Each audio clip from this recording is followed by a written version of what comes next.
Hello. We are doing it. We are doing it. Of course, I'm doing the fish thing. So I have to be muted for that because that's awful.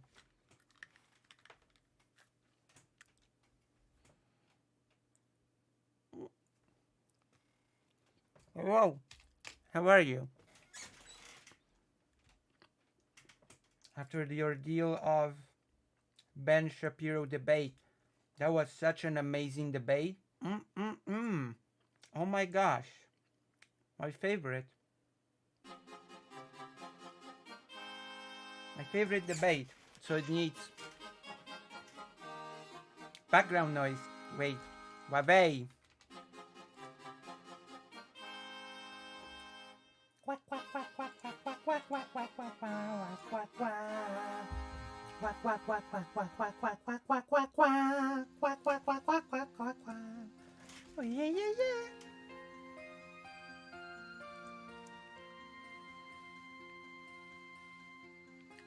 Who are we exposing today?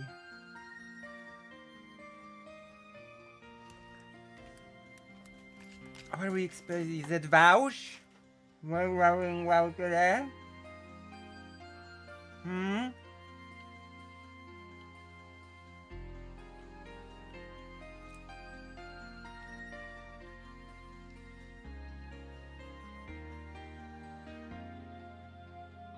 What the hell?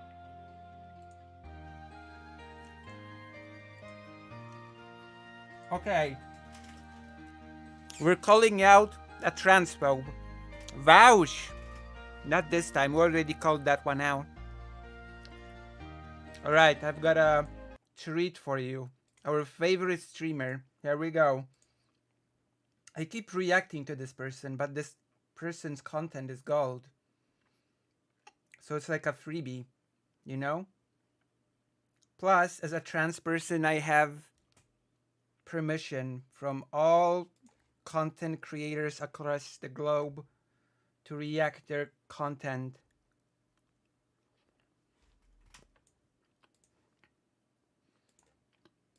About transphobia.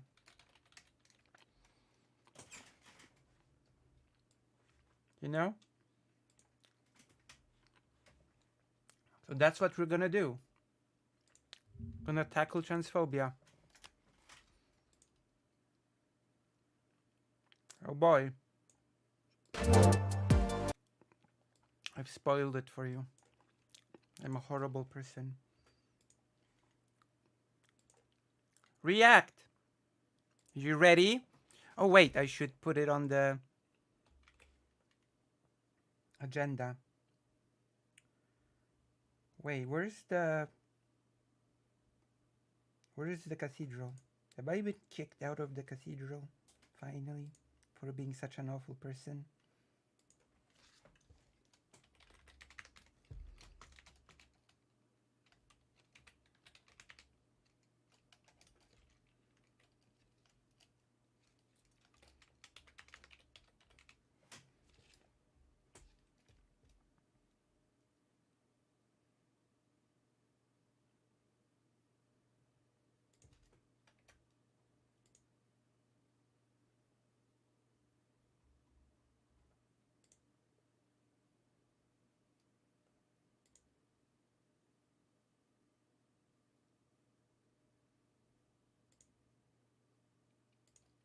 Okay, I'm ready.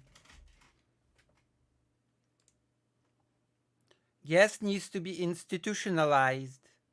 Oh boy. But why? Why does the guest have to be institutionalized?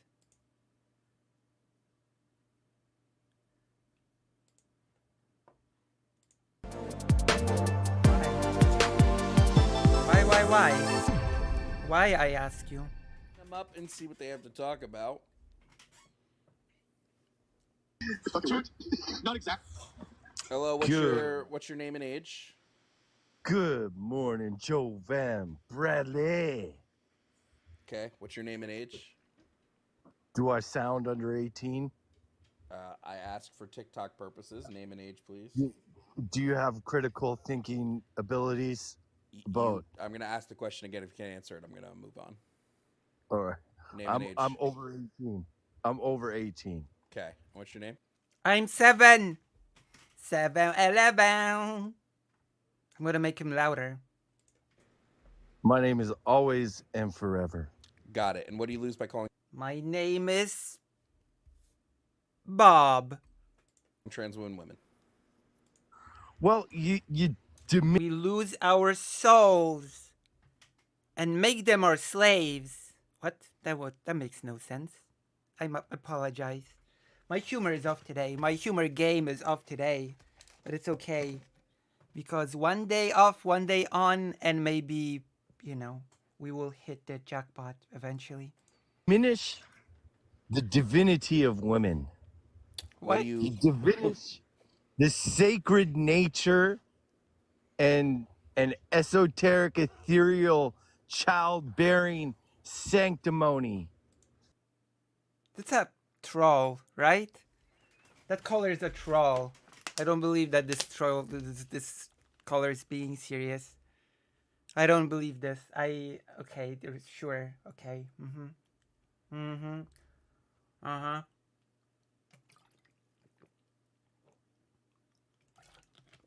Oh yeah, for sure. Divinity, original sin.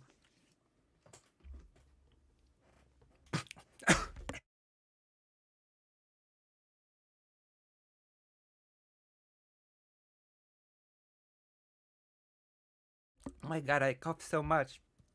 You should donate for my cough fund. In the divinity of these creatures which bring us about to life in this. No, oh come on. This is too on the nose. This is a troll. Come on. This is too much. This has to be a troll. I don't believe that it's not. Come on. World, they're reduced that anybody can now pick to be. Hey, can I ask you a what question? these sacred Ask him if he's a troll. I don't believe. Oh, come on. divine creatures Can I are ask you and a what they question? do. You're trolling right now?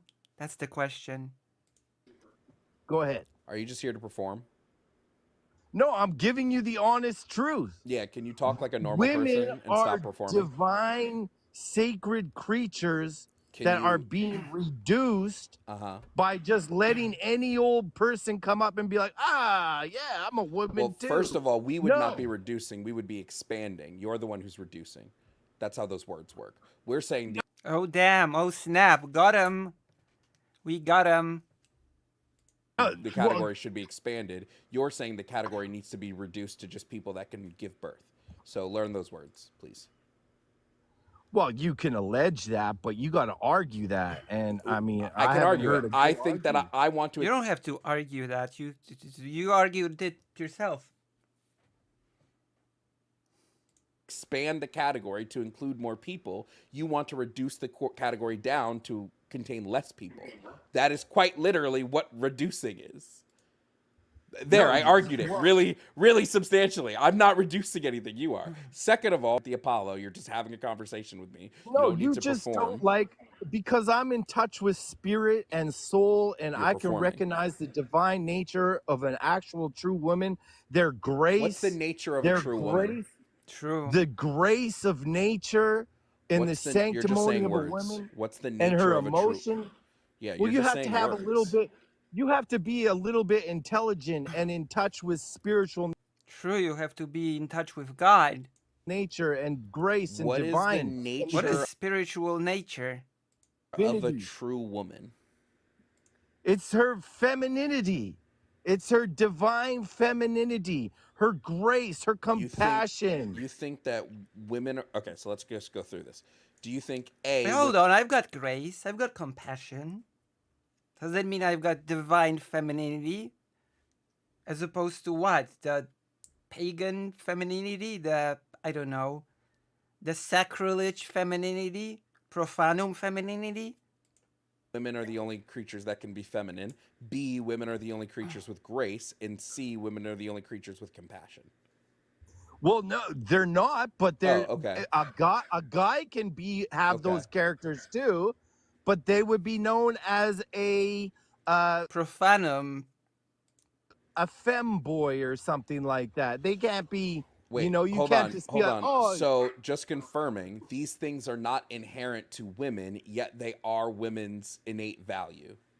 How's that work? yeah, I mean, there's always exceptions to the rule. Every circumstance, there's always exceptions to the rule. That's not true. And there's always this. But this has been going on for decades over in Southeast Asia and over in Thailand. They have the Wait, I just want monopoly. to confirm something. There's not always exceptions to the rule, right? Like if I say the rule is that humans have to be a part of the human genome, there's no exception to that. There is no human that exists alive that is not a part of the human genome. That's a rule with no exceptions. Are you saying that there are rules for women that have Well, True. Lucy is best streamer. And there are no exceptions to this rule. Look, like 5 people are watching me right now. Has there ever been a streamer that has had such a big audience? 3 people, but it's still huge. No. The answer is no. I've got the biggest audience. I've got the biggest thing that people want. And yes. zero exceptions, or course. does like the category women have exceptions in it? Well, I'm saying generally. Everything is always generally. Even like, so if I say there's always exceptions to the rule, just in your case, we say, oh no, everybody has this certain DNI or whatever you said. That's DNI. the exception to the rule. No, there is But- no exception to the human genome rule.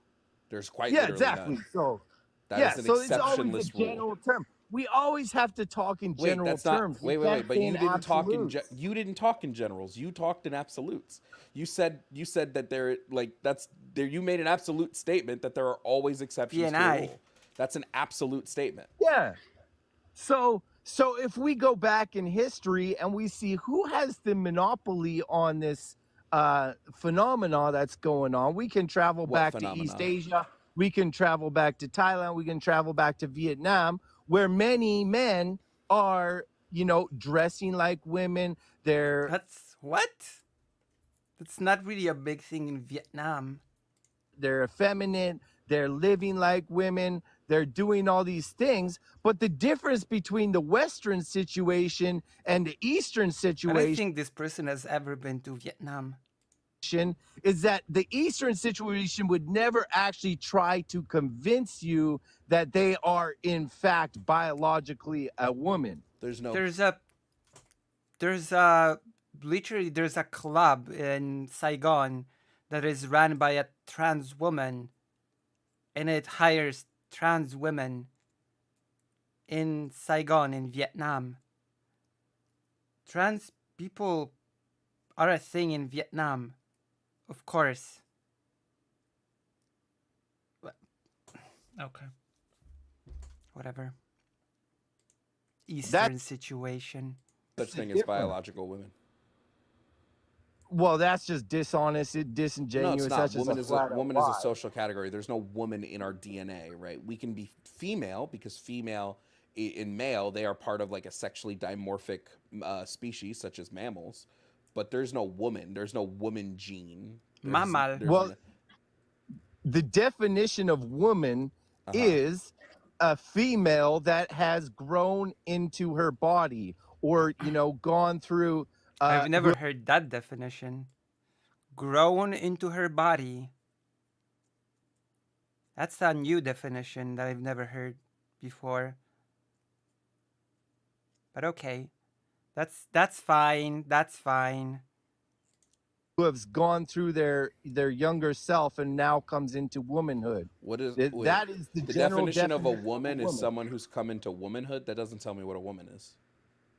It's a divine feminine creature that is of age, that has What the hell is going on?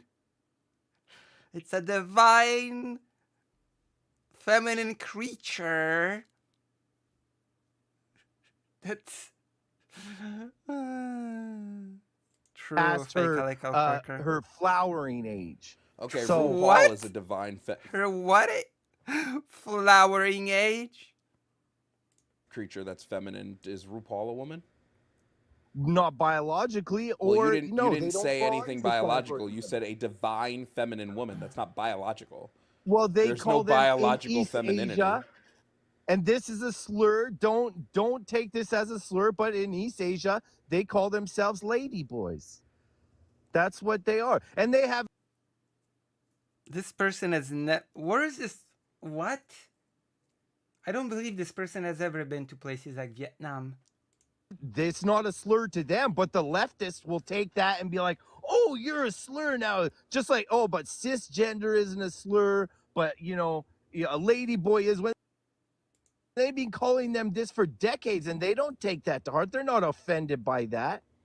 The difference between the I don't know what Western that has to do with anything. situation is that they're psyoping these kids and these people into thinking that they can actually be biological women, that they are actually women when they're What is- not. wait, They're I'm sorry, effeminate what is- men. I I They're wanna- need to grab a snack.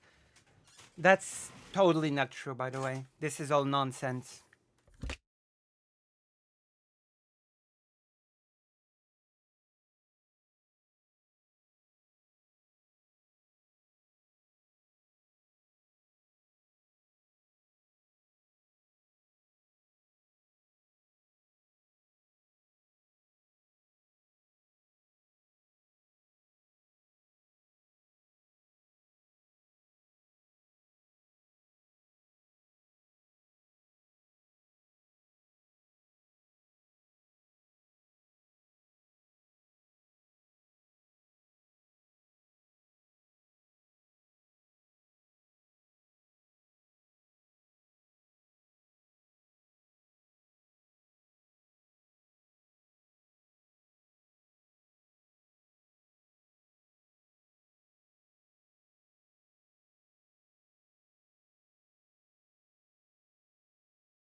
Delicja szampańska. I want to know if lady you can boys. tell me. I want to know if you can tell me what does psyop mean. It means that you are, it's like, why do we have advertising laws for children? Because they're easily tricked. That didn't You answer my guys are question. tricking children That in conjunction with the pharmaceutical companies. That didn't answer so my they Oh yeah, the big pharma. can question. put out the hormones and the surgeries and become Okay. True. I am the hormone and the surgery. True. pharmaceutical companies for life. Okay, I'm They just gonna. went right Uh-huh. from the corona grift. As soon as corona was done, Corona grift. Oh my god. The full set. Of course. Inevitably. Of course. Uh-huh. Mm-hmm.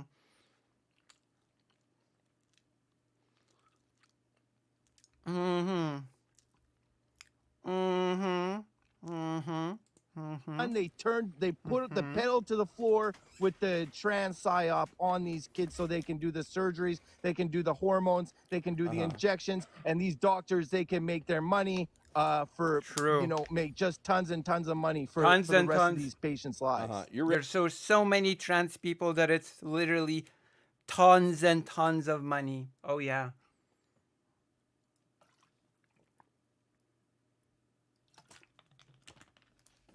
Did you know that approximately 50% of society are trans? Hello?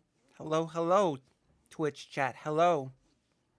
We've got a Twitch chatter, which makes me happy because nobody... I think so. That it's just a gift.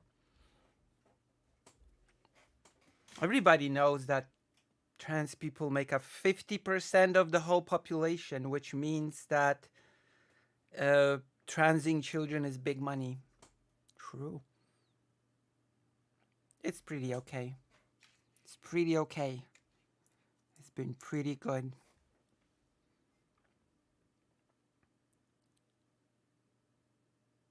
really shooting for that Oscar, huh? Oscar. No, that's the truth, sir. You're That's, performing. That is matter Every of time fact. every time I ask you a question, you don't answer it. You didn't tell me what a psyop is. I asked you what's a psyop. You didn't tell me what it is.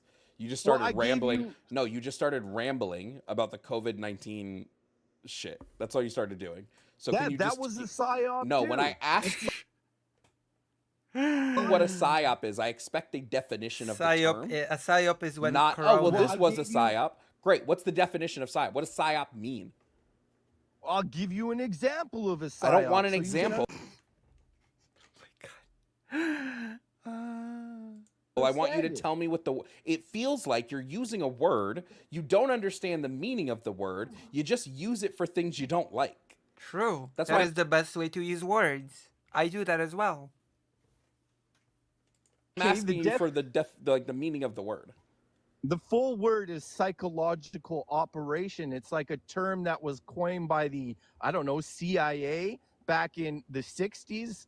And they would do things to the population, to society, to trick them into making them believe, like the moon landing. Like the Oh my god. This has to be a troll. I don't come on. This is a troll. I just don't believe this is not come on. Come on. Wise up. This is not serious. This is just a person that wants to be on stream and wants to be funny. Come on.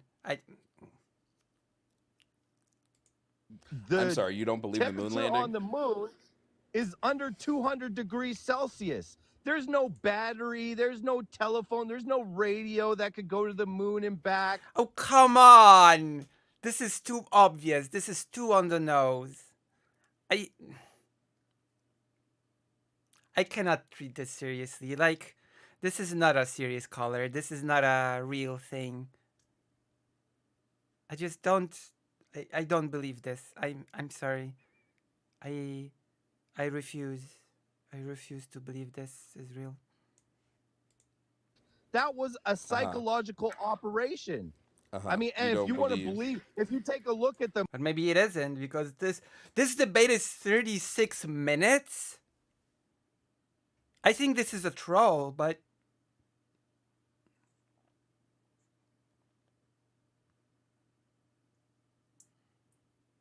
I don't know. This feels like a troll.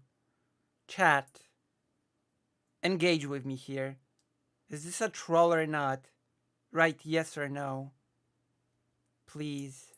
I'm begging you. I'm begging you on my knees to tell me if this is a troll or not. I am begging you like I've never begged anyone before, especially you, Puppy from Los Angeles. You're my favorite viewer. I especially expect this from you. I think it is a troll. Yeah, I think so too. Like, come on, this cannot be real, right?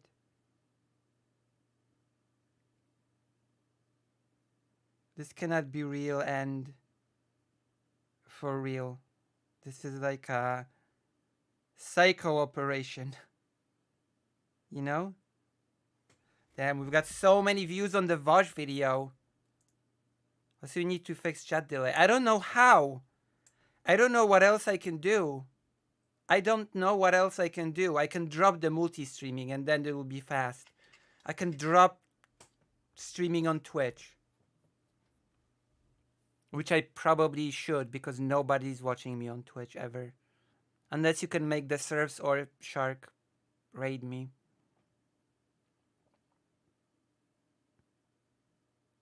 Which nobody wants to do. Embed Twitch the site. YouTube is now embedded to the site.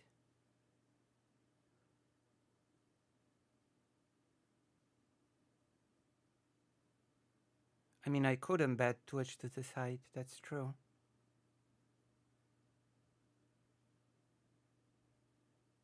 I mean, that is true, I could do that.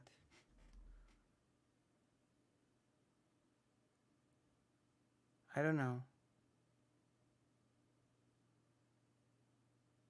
I'll think about it. I'll think about it really seriously.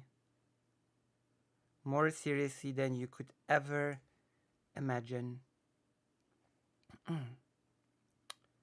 Cough, cough. All right, let's go. Let's continue. the moon lander, it's made out of tin foil and tape. And I'm on the fence if this is a troll or not. The whole thing was produced in a Hollywood studio. That's a psyop. Uh-huh. That's a psychological operation. That was a big money grift for NASA. That was a way for the government to fulfill the population I think you can still remind people to like. Yeah. money into NASA and spread out the money that way. And then a more broader definition of today would be like, again, why are there advertising laws for children? Because Laws for what? children are easily tricked. Wait, It's can a I ask you a can I psychological ask you a question? operation. Can I ask you a question?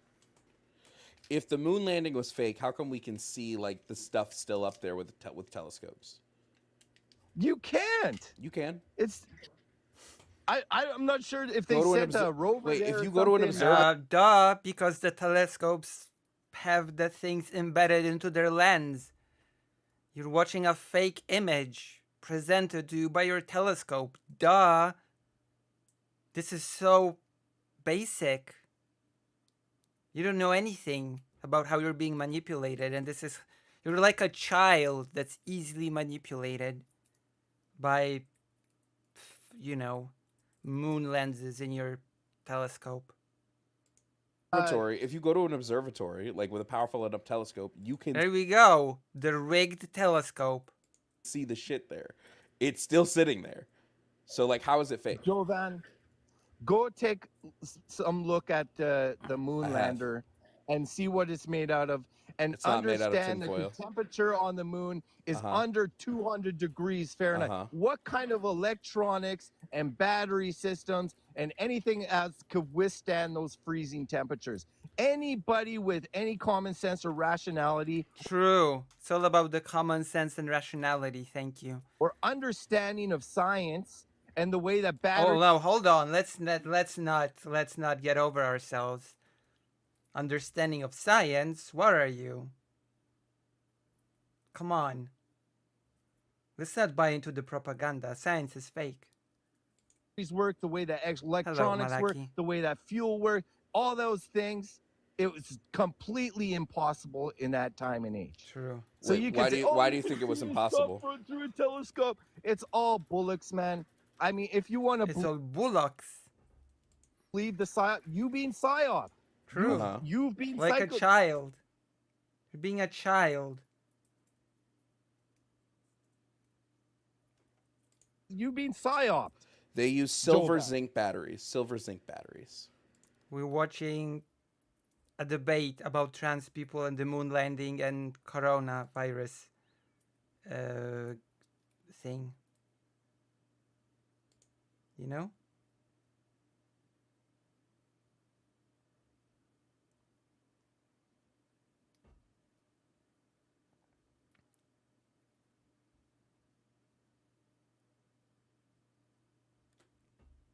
That's what we're watching.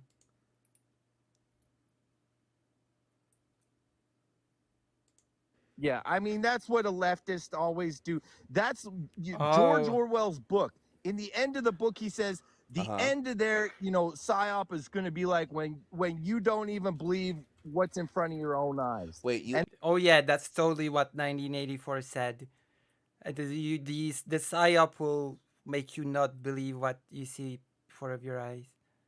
that's asked what I me. see You said all what you guys batteries. here on You told me TikTok what is batteries doing. did they use, and I gave you the batteries. Silver zinc batteries. Literally What are 1984. you talking? They didn't have that. They had lead They- acid. I'm at sorry, they didn't best have back silver then. or zinc in the 60s.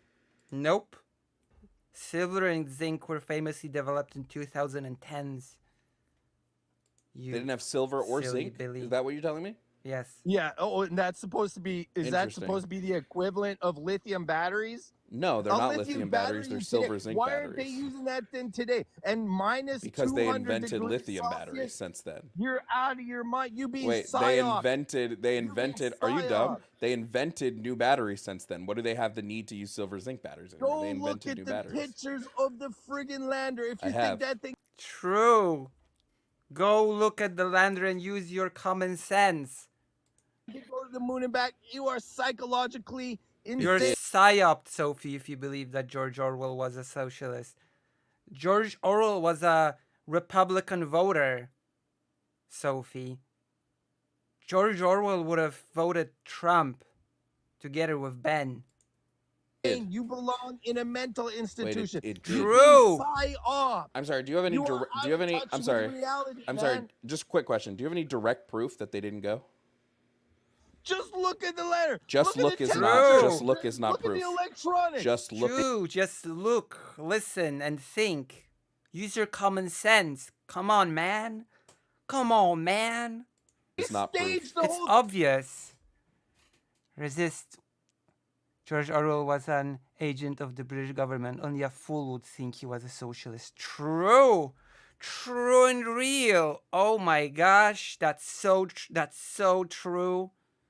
True, true, true. Truer words were never said. Welcome to the stream.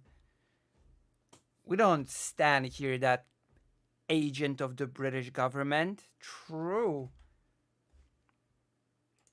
thing. They have Just a look live is not phone proof. call with satellites. Just look is not proof. Well, any rational. See, I believe what I can see. I'm Any rational agent would believe that this is the case. a critical thinker. Just I have the look thought is of not. Electronics don't work in space. We don't have what are saddle like a saddle for a horse? Satellite? A light version of a What are you talking about, Maraki? What are you trying to sell me? I'm not buying. I've got common sense. I'm not buying what you're trying to sell me. Come on. Let's get real here. It's time to get real. This is a stream where we're getting real. Without on none of those fake moon landings, satellites, and other BS inventions. Not proof. discernment. I have the thought of scrutiny. Also, you've I can misspelled it. understand. Okay, you've misspelled it. I'm gonna help you out. Here you go. I've corrected you in the chat. I've corrected you in the chat. Don't misspell words. This is a very educated stream with common sense.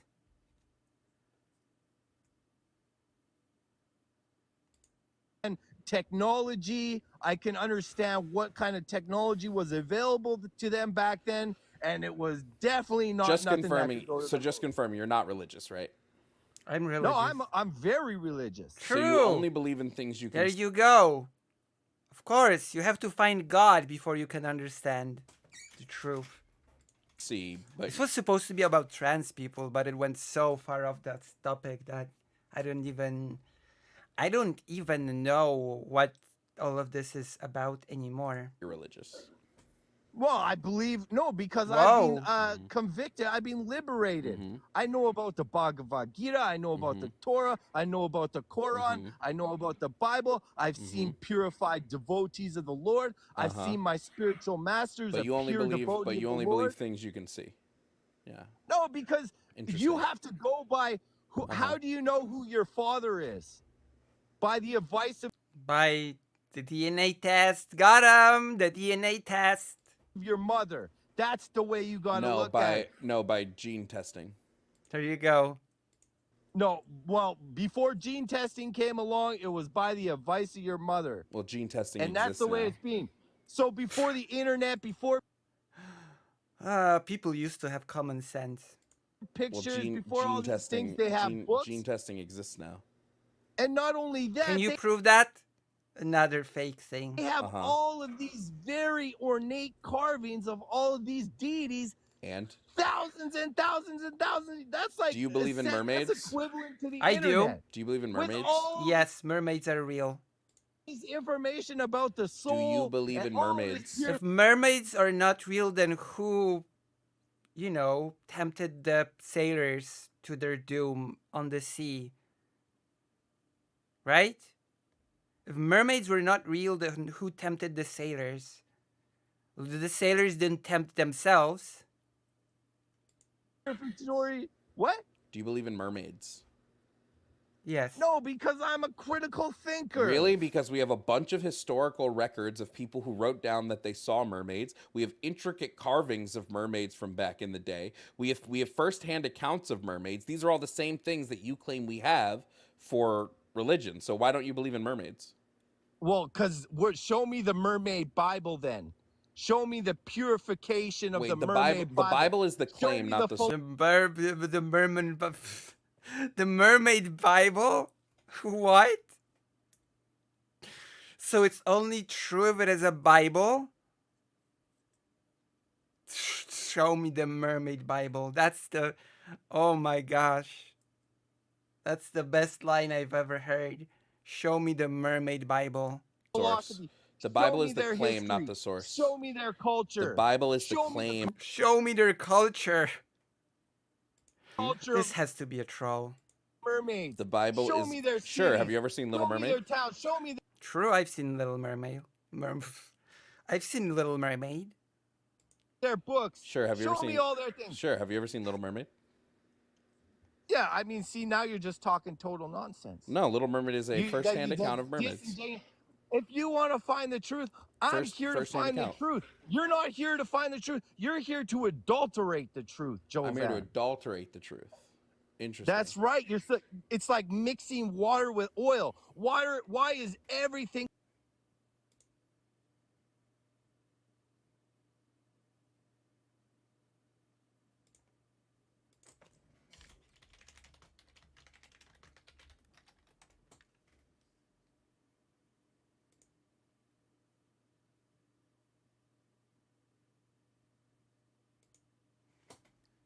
Hold on, I have to check something.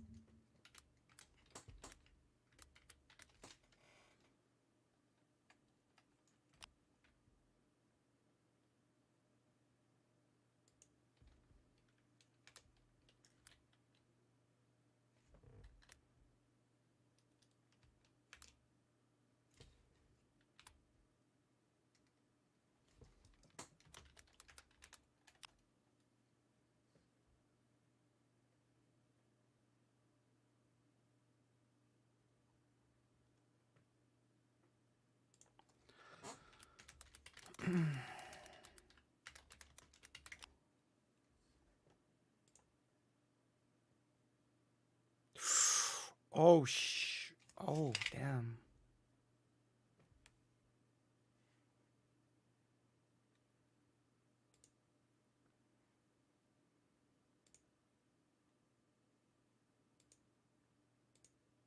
Hold on.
come against the standard purity of water? What's coming Why is against the purity of everything water? graded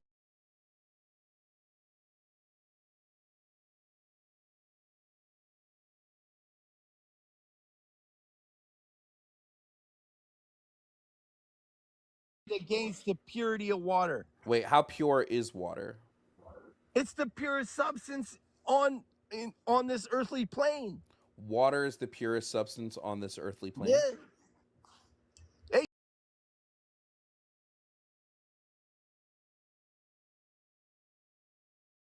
do you live with Mr. Jones? Does that matter?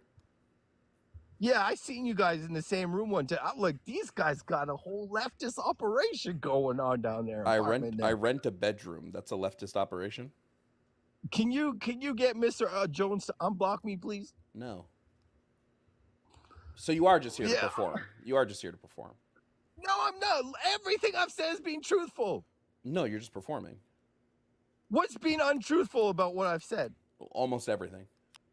Oh, because I debate What you about the water? moon What about landing, water with because I chemicals in debate it? you about women. Is 'cause water I with debate you chemicals about in it okay? God. Pardon? Is water with chemicals in it okay? Well, that's when Alex Jones said they're turning the frogs gay, they are, because they put atrazine in there. That's not what I asked. I asked is Atrazine, water. if you go That's test not what I asked. atrazine, I asked is if you water. put That's if not they what put atrazine in the women, you're gonna get these trans men and these trans women, whatever you want to call them. Wait, what chemicals are bad in water? Fluoride. Fluoride is bad. Yes. Okay. Is that it? Late, as usual. John. Anything it's H2O. What is it? So anything. It's hydrogen and Uh, oxygen. It's 2 parts hydrogen to 1 part oxygen. so dihydrogen monoxide would be bad. Yeah. So how did they freeze? How would that water be on the moon for those astronauts to drink? At There were minus heaters. 200 degrees. There were heaters in. I also they weren't on the moon that Oh, yeah. long. They Right. like the water would have stayed in the shuttle and then they would have gone. They went back. They weren't Their on the moon heaters. that long. What were they burning? Propane. Do you think? What kind do of you heat think source were they using, they Jovan? were using the batteries I told you about? Do you think that Yeah. dihydrogen You know what it's monoxide in our like to water put is a bad? space Can you heater just answer my question? on a Can you battery? answer my question? Do you think that Go ahead. dihydrogen monoxide in our water is bad? I don't know. That's probably some inert thing you're doing just to try and troll me, or No, or, I'm asking or you a legitimate question. Or do you think having I dihydrogen don't know what monoxide in that our is. water I is would bad? have to look into it, my friend. Okay, you don't know what dihydrogen monoxide is in No. water. Okay. No, sir. It's also in food sometimes. Yeah, I mean they put all kinds of crap in food now. Yeah, well, like every food they put dihydrogen monoxide in it. Yeah, I don't well, think there's different chemical unless you have names. like you know, unless you I'm have like not- freeze dried food that might not have any dihydrogen monoxide in it, but most food is dihydrogen Yeah. monoxide. I mean, I don't know the ins and outs of every chemical structure. That's what you leftists always do. It's like Dean. Well, he'll be you like, said- how you many said that- continents are there? You said It's that like Dean will say, how many continents are there? And you know what? Well, That's the wait. same thing as asking, hey, Dean, that's like asking Uh-huh. how many languages are there? uh-huh. Like, tell me all the languages. Well, you Who- specifically who said knows that they're off adding the tip of their tongue? well, you said they're Who adding knows that chemicals, off so I It's assumed like you would it's a, know. it's a tactic used to try and ridicule someone or make the appear unintelligent or do any of those things. But it doesn't work for any rational thinker, any critical thinker, anybody with scrutiny, anybody with discernment, anybody who knows what Uh-huh. this material nature is. Well, here I'll give you some facts on dihydrogen monoxide, and you tell me if it's good or bad to have in our food and our water. You make it. You can make dihydrogen monoxide by burning rocket fuel. Good or bad? I don't know about these chemical structures. That's Jovan. why I'm giving you. That's why I'm giving you the information so you can tell me. Do you think it's good or Well, I bad don't that you know. can make it by burning rocket fuel? I don't know. I don't know what it is. I don't know what the substance. I don't know its chemical composure. I don't know. I'm not a scientist in that arena, Okay. but I do study the science of material nature, and I study the science, the constitutional position of Uh-huh. the soul that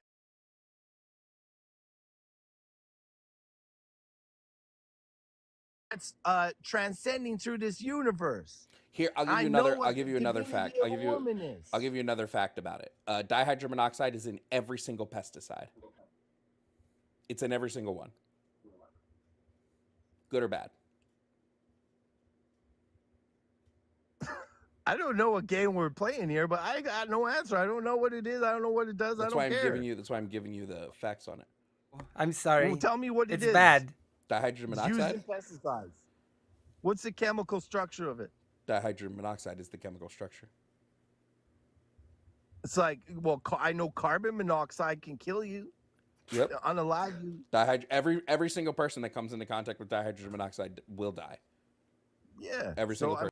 So you don't know anything. You think people are making frogs gay. Okay, dude. I mean, people are making frogs gay. You cannot deny it all you want, but it's just facts of logic. I mean, it could be incredibly toxic, man. Yeah, it could be incredibly toxic. So the thing is, we're not these bodies. We are the stage has been set, and we are actors playing on this stage of life, just We're like a actors. Shakespearean book. Yeah, We're actors Just like in 1984. playing in this game of life. that's it. This stage has been We're gonna set, play a video game after this. We're gonna play a game of life. and we are the actors here to play. We're gonna. Oh, the so there's no Lord free wants will? to see who can liberate themselves of their demoniac, if they want to be demonic, or if they want to be godly, if they want to be good, or if they want to be evil. That's the duality that's going on in this earthly realm. It's the battle between good Wait, and evil. just is confirming. Just eternal. confirming. I want to confirm this. We're actors, which would mean that we're playing by a script, which would mean everything we do is predetermined. So there's no free will? No. The actors get to choose within the bounds Actors of don't get to material choose. nature. Actors don't choose. Pardon? Actors don't choose. Actors play by a script.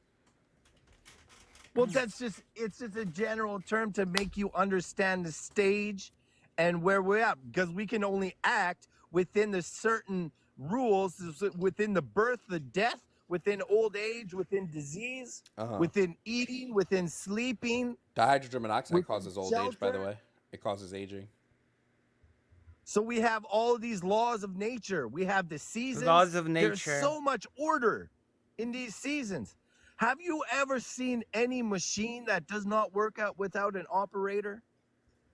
Can you name Yes. one machine? Which machine? Most computers. True. That was actually the same example I was thinking of computers. No, these machines are being operated. They were There's a person inside of this computer operating it. built. They have engineers. They have creators. I had to look. I had to look inside of my own computer to confirm if this is true. They have designers. They have Wait, if I hit play on a YouTube, fabricators. wait, if I hit play on a YouTube video and it's on a loop, it'll just run forever. I don't ever have to touch it. It'll run Because you forever. operated that function. Because you wrote the code. Somebody wrote the code for you to do the. Okay, so Well, God this creationism. God just wrote the code and then he fucked off somewhere and he was like, go nuts. Yeah. Who is the original father? This was supposed to be about trans people. Now it's about creationism. How did we get here? From trans women to creationism. How did that happen? I don't even know. Who you have a father? Your father has a father. His father has a father. Who is the original father? Which God do Who is the original father? you That believe is the in? purpose of human life. Which God do you believe in? I believe in Vishnu. In Vishnu. I believe in Krishna. I believe in Rama. I Uh-huh. believe in Govinda. Uh-huh. I believe in Madhava. I believe Okay. in Vamana. Okay. There's so many names of the Lord. I believe in Allah. I believe in Jesus Christ. I Wait, believe so you in think Buddha. they're all the same? All the Torah, the Bhagavad Gita, the Bible, they all go back to the same thing. The common denominator between all religious texts is service to God, to Service being to a God. servant of God. That's it. Uh-huh. So in this life, you can choose to serve TikTok. You can Wait, I have choose a to serve your question. I have a family. question. You can choose to serve your corrupt masters, or you I have can a serve the question. Lord and become purified. What? Yeah, I have a question. Is God all powerful? Yes. Then what does he need servants for? Well, that's Amusement? how you conquer the Lord. Because the Lord Conquer the Lord? doesn't need servants. But if you actually love the Lord, if you show your incredible love toward the Lord, then that's the way you actually conquer the Lord. He doesn't need you. Conquer? Who's supplying the food for the elephants? Who's supplying the food for us? Who's supplying all these creatures food?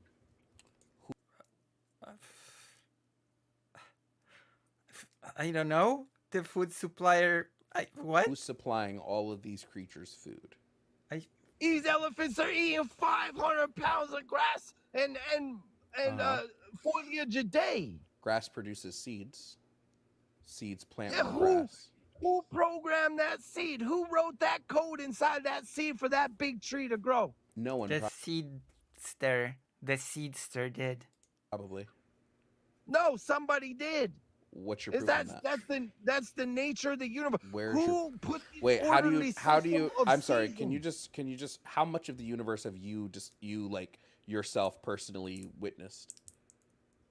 Well, I can only. It's like walking into a library. How Wait, no, much that's information? I asked you a in very Library. I asked you a any of very these books specific do question. I know? I asked you a very specific question. How much of the universe have you personally experienced? All of it. Everything, How everywhere, much all of at the once. well, I am part universe, so I'm experiencing mine. I'm simultaneously one and different. Simultaneously, one and different. Simultaneously one and different. It's like a piece of Simultaneously. toast. It's like that Simultaneously. bread is now toast. Uh-huh. You know? I'll just ask the question again. How much of the physical universe have you now I witnessed, feel bad watching examined, this. perceived? How much of it have you experienced? Well, the mind is so swift. I mean, I could travel anywhere within an instant. All You I had can to do is travel close anywhere. my eyes. Okay, if you close your eyes, you can Spiritual travel side's anywhere. So beyond that. Okay, wait, ready? I'm holding up a set of fingers off camera. Close your eyes, travel here, and tell me how many fingers I'm holding up. 4. 3. That's it. It doesn't. wanna Well, try that's again? just that's gambling. You can I try don't again. do gambling. No, it's not gambling. don't You said you can gamble travel I anywhere don't by Wait, speculate. you said you could travel anywhere by closing your eyes. So travel anywhere. I'll even hold the The cameras thing up. Wait, about- I'm holding up fingers. Twitch can see, so I can't even change how many fingers I'm holding up. Oh, How someone's many am I streaming holding on up right Twitch. now? None. 2. So you didn't travel here. All right. I thought you could travel All anywhere right. by closing your eyes. Because I didn't even travel. I don't want to travel there. Oh, so you Here's can't. the thing about God, I'll Jovan. give you. What did he say? What the hell was that? Oh my god, that scared me so much. Oh my god. I'll give you $1,000. That scared me so much. Also, please donate. If you can 10 times in a row accurately close your eyes, travel here, and tell me how many fingers I'm holding up.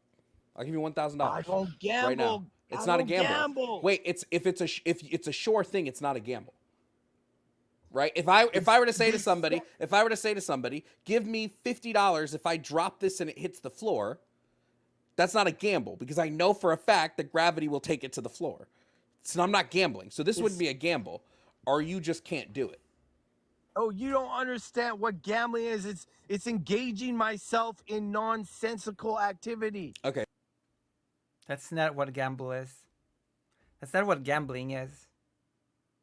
So you can't do it. Got It's it. engaging myself in in rubbish. There's Heard. no You can't do it. value Got to it. this game. There's no value to that. There is value. There's discussion. $1,000. Value There's in playing $1,000. with that. I'll raise the price. because- $10,000. I'll give you $10,000 if you can do it. $1 million. That's irrelevant. There's value. That's The value. relevant $10,000 is thing value. is, well, I could say, what's more important, to have $1 million today or waking up tomorrow? What do you want, Jovan? You want $1 million today, or you want to wake up tomorrow? What? So wait, you're telling me What? I feel ashamed that I'm putting more thought in my Twitch messages than in the side chat. I hope that I'm making a bad chat to rep for you, Lucy. Actually, more like slightly disappointed in myself. If you do this, you won't wake up. Yeah, if I get, would you rather have $1 million right Wait, now, so or if you would you rather do, wake so up if you do tomorrow? the thing I'm asking to do, you won't wake up tomorrow. So do you understand the value of human life? True. Do you understand the value of human existence? Do you You'll want lose $1 your million life. today, or You'll do you want lose to your wake up life. tomorrow? So you'll Oh, lose your boy. life if you do this. If you show proof that you can travel anywhere by closing your eyes, you'll lose your life if you do that. Yeah, so I mean, you don't want to answer the question. Well, My because that question isn't actually relevant has to what we're talking substance. about. Your question isn't relevant to what I'm talking about. I'm not telling you to risk your life. So that isn't one of the options here. I'm telling you, you can show me that you can do this thing that you claim you can do, and I will give you $10,000. Well, It's I'm not free a money, very. right? It's free It's money the if you can actually do yogis. it. The ancient yogis could do that. The high mystics, So the prove high it. esoterics. So prove it. Is he Oh, so threatening him? I don't know what's happening anymore. I'm so confused. I'm so confused about what's happening in this talk. I'm baffled. I'm just baffled.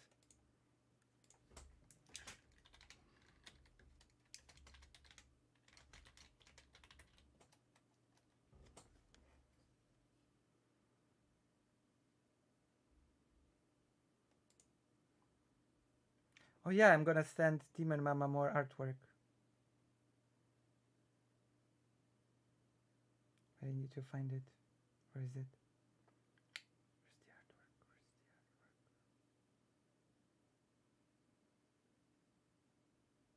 Come on. Where's the artwork? Where is it? I wanna find it. We all are, Lucy. I'm trying to find the artwork. The new one.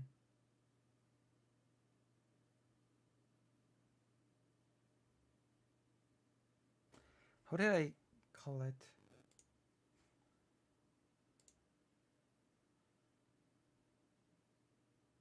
Okay, now I know.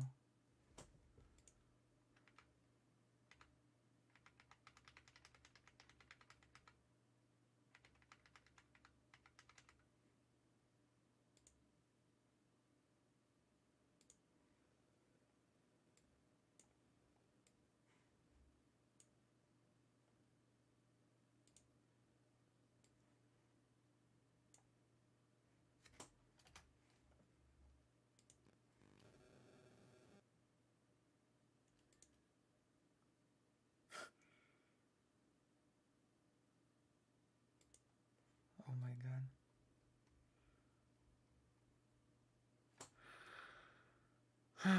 We've suffered together as a family. you're They not a could do high. these things. So you're They not a could high do these- esoteric. No, everybody now. This is the age of Kali Yuga. I thought you said you Now were. we're I in thought you said you Kali were Yuga. enlightened. Everybody's corrupt. I thought you said you were Everybody's enlightened. corrupt. Oh no. I know this Siri. I know this one. Everybody's corrupt because we're in the Kali Yuga.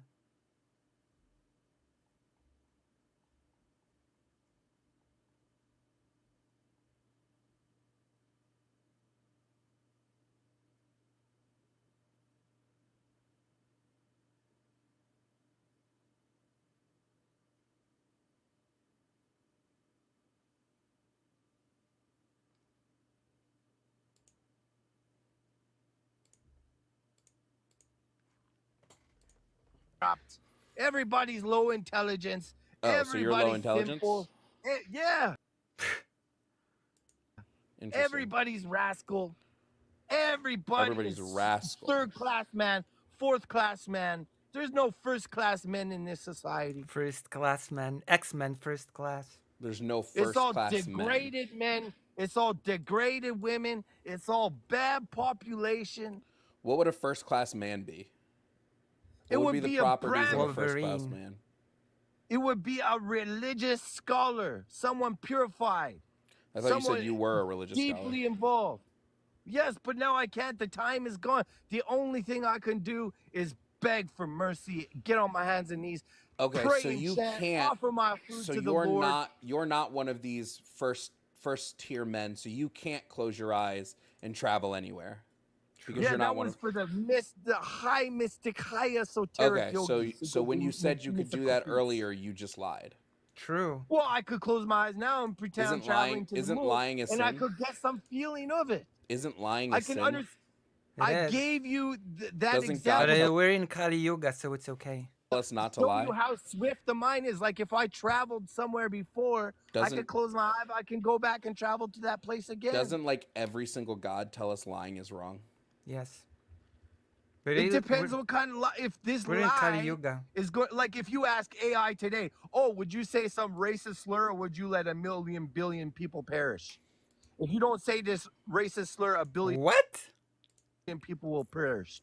And you know what the woke AI will say? Oh, it's never good to say oh racist slur. Let the billion people perish.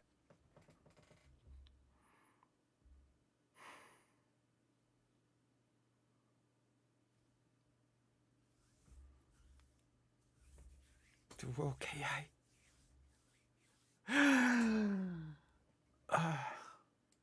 Perish.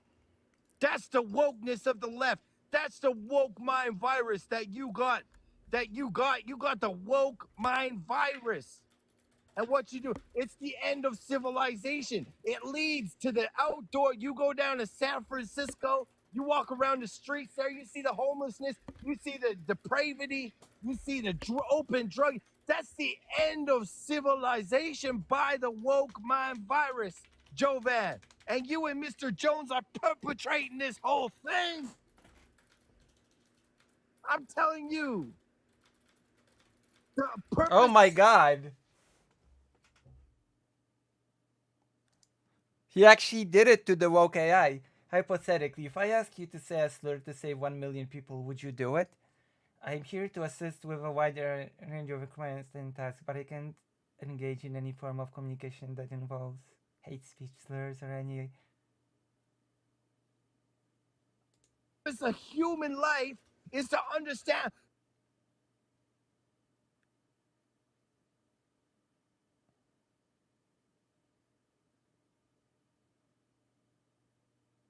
Who is the original father? How do I purify my life? How do I repent? How do I end rascaldom? How do I be a first-class man? Oh no, the AI is woke. Oh no. Oh no. The AI is woke indeed. Oh no. How do I serve God instead of serving evil? I don't want to serve evil. I want to serve good. Oh no, the AI is woke. Ah, no good. I want to serve humanity. I want to serve the Lord. I want to be pure in my heart, my habits. I want to honor the women. I want to honor my fellow brothers. I don't want to deceive them. I don't want to delude them. I don't want to lie to them. I don't want to adulterate anything. I just want to be a pure vessel of love and compassion. But you know, the truth doesn't involve woke. You know, I can see all the harms that your statements do. You think you're doing good, but it's like Elon Musk said the other day. He said when Disney wanted to, when they pulled the advertising from Twitter X, he said, Elon Musk said, well, go F yourself then. I'm sure you've seen that video. He said, go F yourself. And then later on, he said, all I see these people appearing to be doing good, but they're actually doing evil. And that's the truth of it, what you and Mr. Jones are doing up here. You are appearing to do good, but the base, we can see that the outcome of your actions are evil. That the outcomes of your action are the end of civilization. That the outcomes of your action only create further harm, further degradation of society. Oh my God! And TikTok seems to have a monopoly on this type of behavior. But that's just the nature of the beast, because now the good and the evil, like I said earlier, the battle between good and evil is eternal in this earthly plane. But you are immortal. Our souls are immortal. You are traveling body to body to body to body, birth after birth after birth after birth. You came from the womb of a woman. You came from the W-O-M-B, womb of a woman. So you can only expect to come from the womb of another woman just as soon as this short, mostly miserable life is over. That's the only place, by direct evidence only, you can only expect to come from the womb of another one. So all your actions in this life are preparing your body for the next life.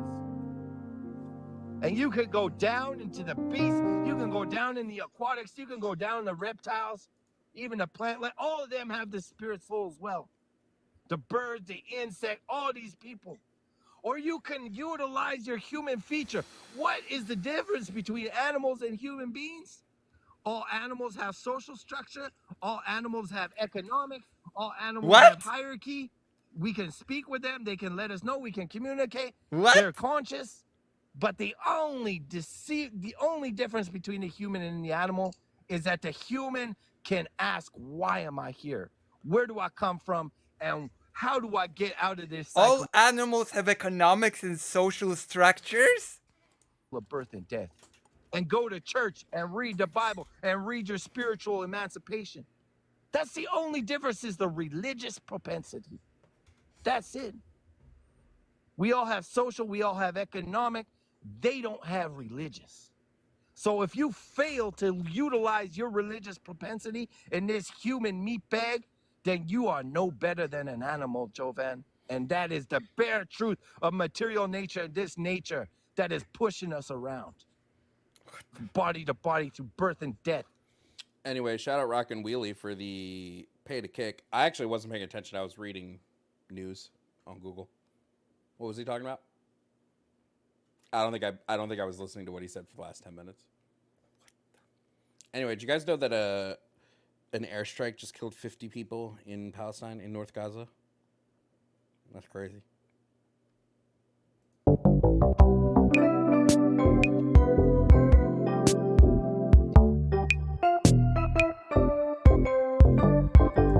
What happened? What I've okay.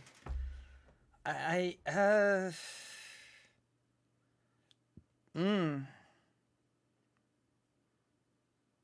didn't expect that to happen.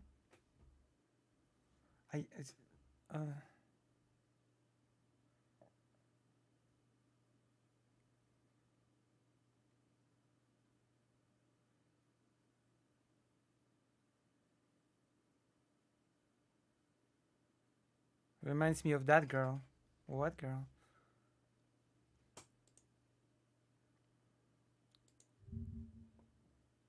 Off a bridge and giving up and saying, yeah, the planet is dying.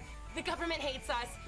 The animals are leaving. The aliens aren't contacting us. We might be alone. It just might be you and me. But that's okay, because do you really need anyone else?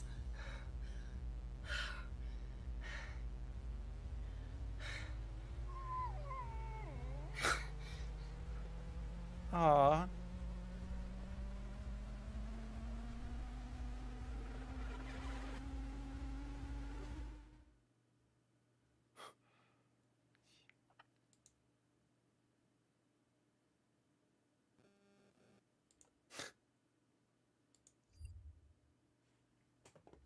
Okay. That's okay.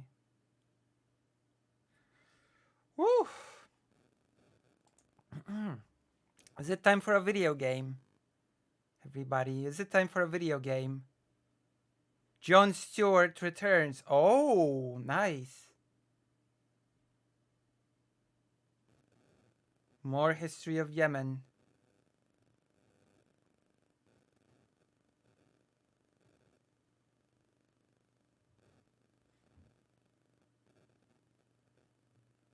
I want to react to this a bit, actually. We're gonna react to this a bit.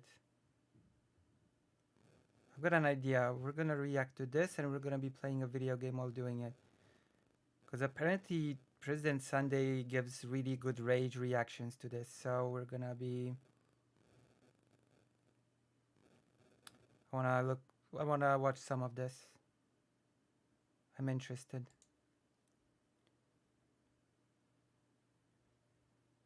Ah, you were about to abandon me, weren't you? Oh crap! Sunday is live. Well then, I guess. Well then, bye, Lucy. I guess. Well, thanks.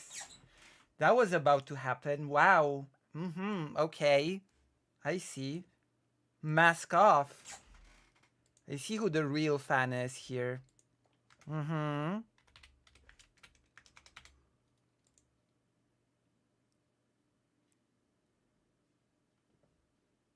I see who the real fans are. Oh, President Sunday, I'm finally free. I'm finally free from Lucy. Finally. Because President Sunday is streaming. Okay, I'll be right back. I'm free. I'm free.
I'm preparing dinner.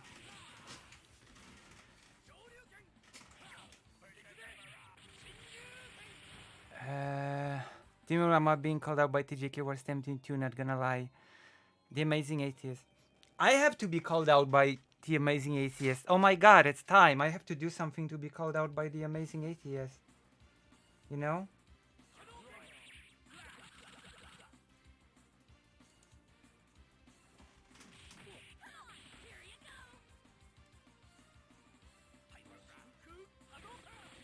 What are you eating? Meat with the red thing with potatoes. I'm gonna show you when it's ready. It's a pre-made bought meal from the store. It's a pre-made meal from the store.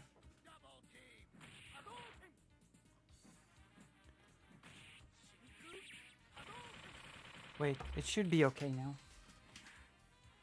I'll be right back. Don't go anywhere.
So this is like the thing.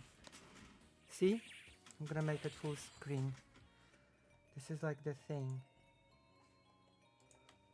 This is like the dinner. This is like the... See, it's a pre-made dinner.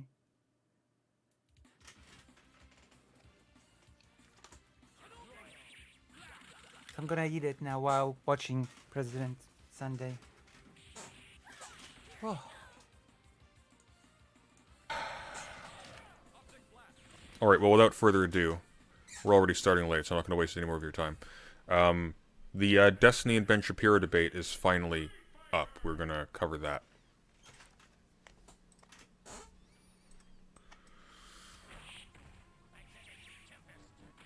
Shoo! There we go, okay. Oh my god.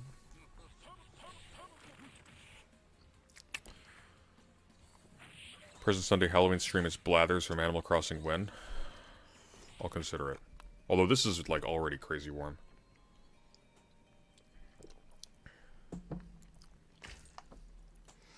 I miss Sundick. I mean, it was the only good content Wick ever had, so... Oh my god, that's Me so too. mean. Me too.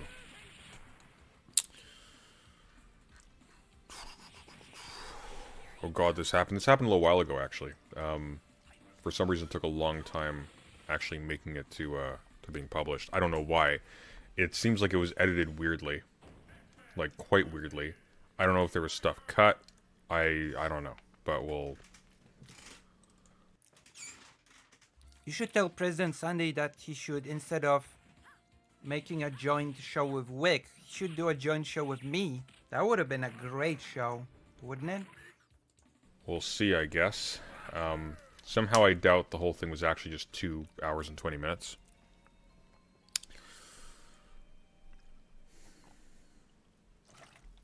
I watched it with Lucy. It is very dumb. Well, it's Ben Shapiro and Destiny. Wait, who said that? Who said I watched it with Lucy? Oh, wait, President Sunday covered it after me? Oh.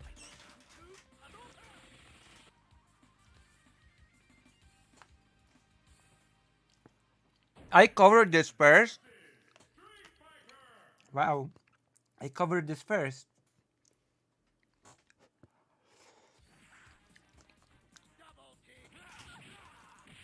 Okay, so of course it's very dumb. What else could it possibly be? Could be very smart. Well, without further ado, I've only seen the opening because it autoplays as soon as I click on it, and there's no context. It just explodes. So we'll see if that's like a... I guess it's like a preview, but Nice, it's thank you. terrible editing. All right, hold on to your butts. Something gonna- has to happen with Iran. There has to be some diplomatic bilateral communication. And if that means we've got rednecks blowing up Iranian tanks in the street, that by this point they have my fucking blessing, because Iran has got to stop. True. No, what has to happen is the containment of Iran. History moves in one direction, right? Why? Because You said this is not boring. Well, I mean, stupid is not weirdly boring. enough, Destiny is wrong, but I guarantee you Ben is too stupid to know why. Here, let's start this again. something has to happen with Iran. There has to be some diplomatic bilateral communication there. No, what has to happen is the containment of Iran. History moves in one direction, right? Why? Because of time. Communism, Nazism, all of that was a Thank you, Cynthia Flowers, for the $13.99. Can a president really be late, or is everyone else just early? Furious Squid. Everybody else is just early. That's how this works. There we go. regression from what was happening at, for example, the beginning of the 19th century and the 20th century. What in what way? Do you think that today Donald Trump knows that he lost the election? Absolutely. So I don't. This is one of the areas where when we get into this, I don't understand if there's like brain breaking happening or what's going on. I don't know what world we can ever live in where we say that Trump is less divisive for the country than Biden. Joe Biden literally used the Occupational Safety and Hazard Administration to try to cram down vax mandates on 80 million Americans. That's insane. What about supercalifragilistic? And then you're What about pneumultramicroscopic? or the science terms. Yeah, exactly. Or what about the 7,000 letter thing that's from part of biochemistry? I got my education in the Soviet Union, so we just did math. We didn't learn any of this. That's why you're a useful person. Does body count matter? Does body count matter? Playing with fire, there's a bright future for you. The following is a debate between Ben Shapiro and Destiny, each arguably representing the right and the left of American politics, respectively. They are two of the most influential and skilled political debaters in the world. This debate has been a long time coming. And I'm feeling a little sleepy, which is why I'm talking so slowly. For many years. It's For many about years. 2.5 hours, and we could have easily gone for many more. And I'm sure we will. It is Oh, come on. I talk slowly. Come on, don't bully me. I feel cold out right now. I talk slowly. Come on. only round one. This And I'm just so tired. is the Lex Friedman podcast. To support it, please check out our sponsors in the description. And now, dear friends, here's Ben Shapiro and Destiny. Ben, you're conservative. Destiny, you're a liberal. Can you each describe what key values underpin your philosophy on politics None. I'm a liberal. and maybe life in the context of this left-right political spectrum? You want to go first?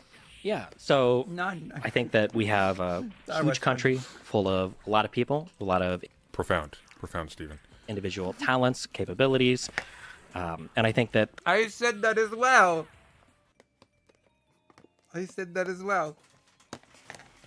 Everybody's just stealing my takes. Come on. the goal of government, broadly speaking, should be to try to ensure that everybody's able to achieve as much as possible. So on a liberal level, that usually means some people might need a little bit of a boost when it comes to things like education. They might need a little bit of a boost when it comes to providing certain necessities like housing or food or clothing. But broadly speaking, I mean, I'm still a liberal, not a communist or a socialist. I don't believe in the, total command economy, total communist takeover of all of the, economy. But I think that broadly speaking, the government should kind of like kick in and help people when they. Again, I asked this in my reaction, and I'm asking this in the reaction to President Sunday. Why does everybody buy into this Stalin model of what socialism or communism is? You do know that the free market sort of existed under Lenin, and then Stalin sort of liquidated it, right? Need it. And that government can and should be big. Not necessarily. I noticed that when liberals Well, talk no, about pretty necessarily. Administration requires an expansion of the bureaucracy. You can't actually expand any type of service without expanding the number of personnel and the number of offices in government. But big government has to do with the complexity of the things a government manages. The idea that a government Don't be just such a lives at killjoy, distance President Sunday. Come from on. its people and Be a doesn't interfere pervert. with anything is silly.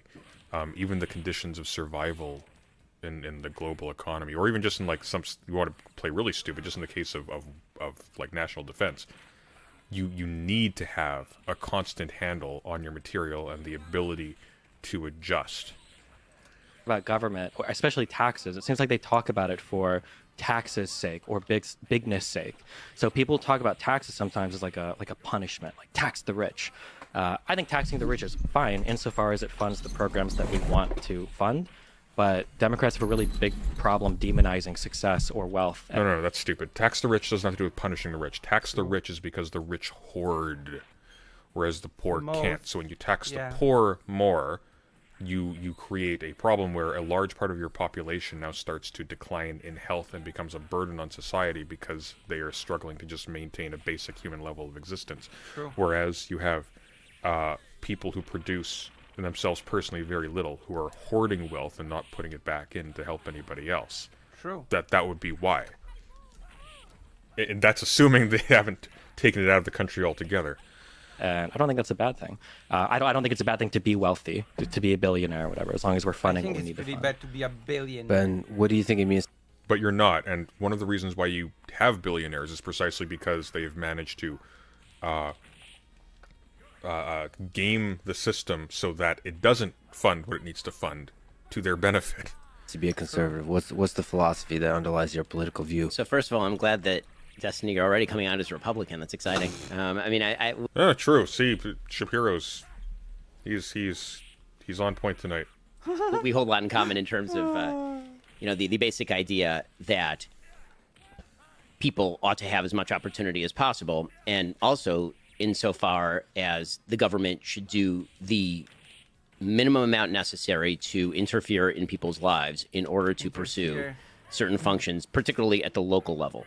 So a lot of governmental discussions on a pragmatic level end up being discussions about where government ought to be involved, but also at what level government ought to be involved. And I have an incredibly subsidiary view of government. I think that, local governments, because you have higher levels of... Some of those things that are going to be said are going to be so silly. I'm just here for the raging of President Sunday. Homogeneity and consent are capable of doing more things. And as you abstract up the chain, it becomes more and more impractical and more divisive to do more things. Ben actually knows more about what he's talking about here by a long shot, which is kind of astonishing to me. In my view, government is basically there to preserve certain key liberties. Those key liberties pre-exist the government insofar as they are more important. No, they don't. No, they don't. Even if you think they're more important than anything else, they don't precede the government in any way, shape, or form. True. They are created by the government. You don't know. Okay. Well, he had a good start. Now we're off the deep end. Important than what priorities the government has. Come on. The job of government is like to... wherein would these liberties exist?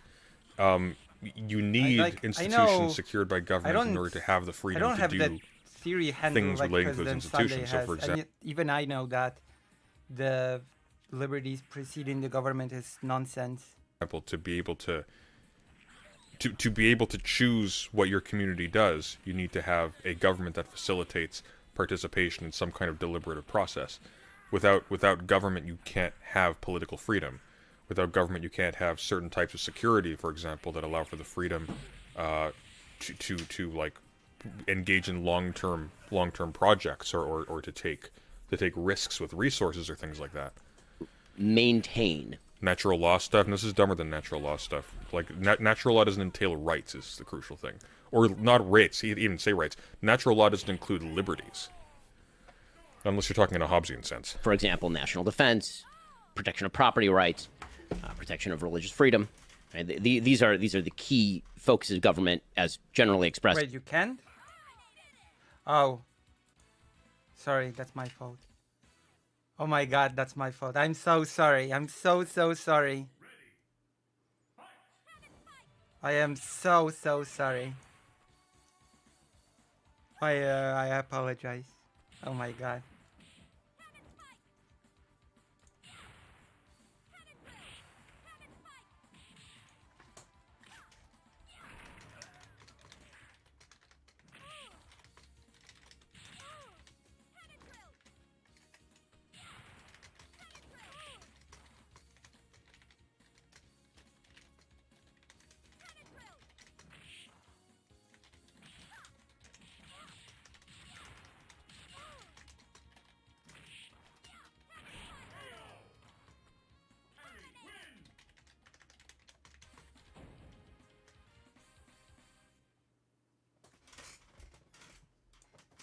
In the Bill of Rights and the Constitution.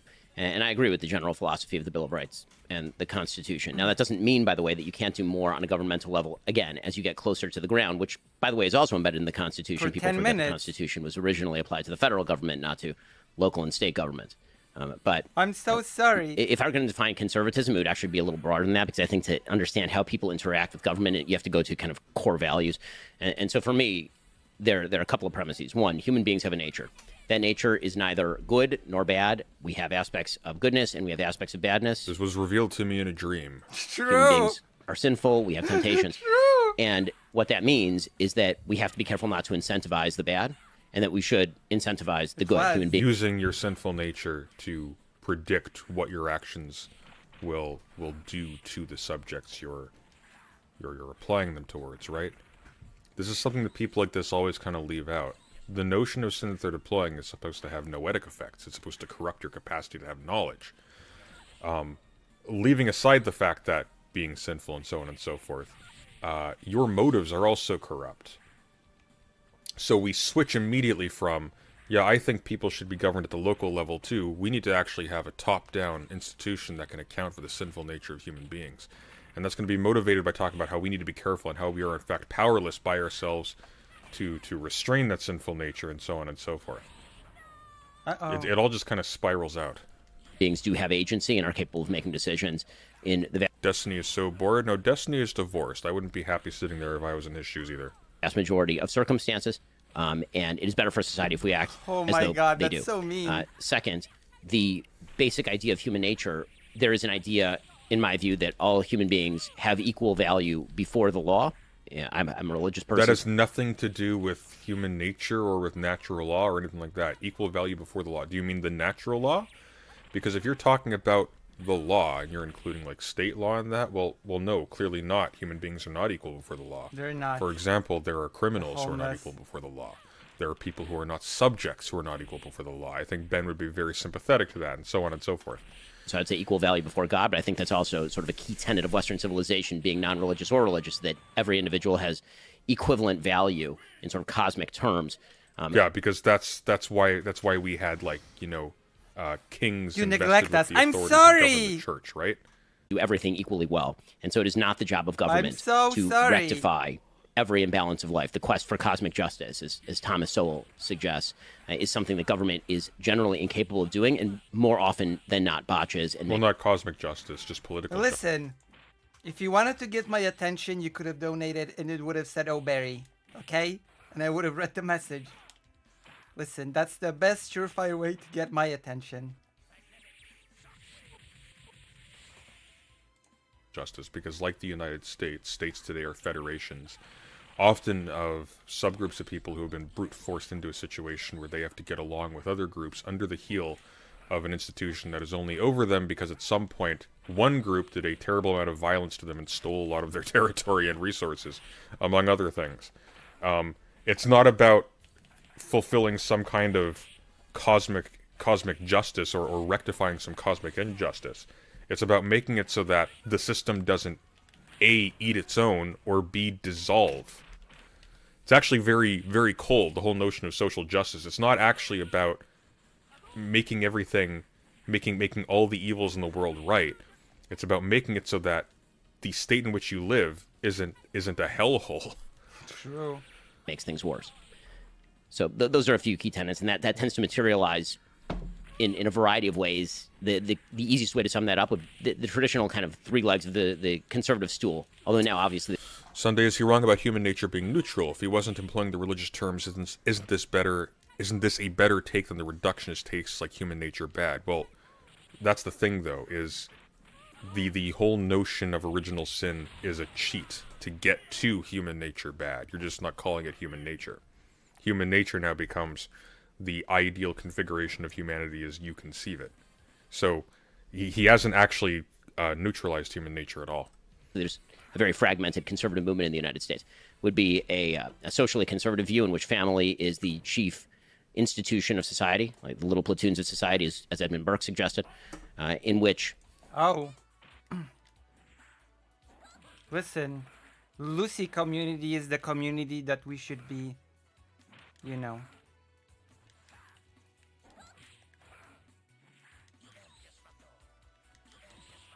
This game has such good music, by the way.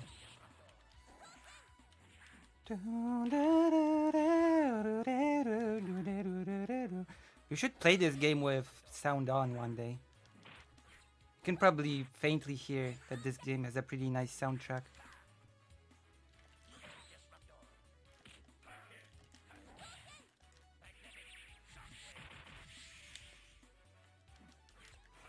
But yes, if there's a healthy community to be built up, it's the Giggler community.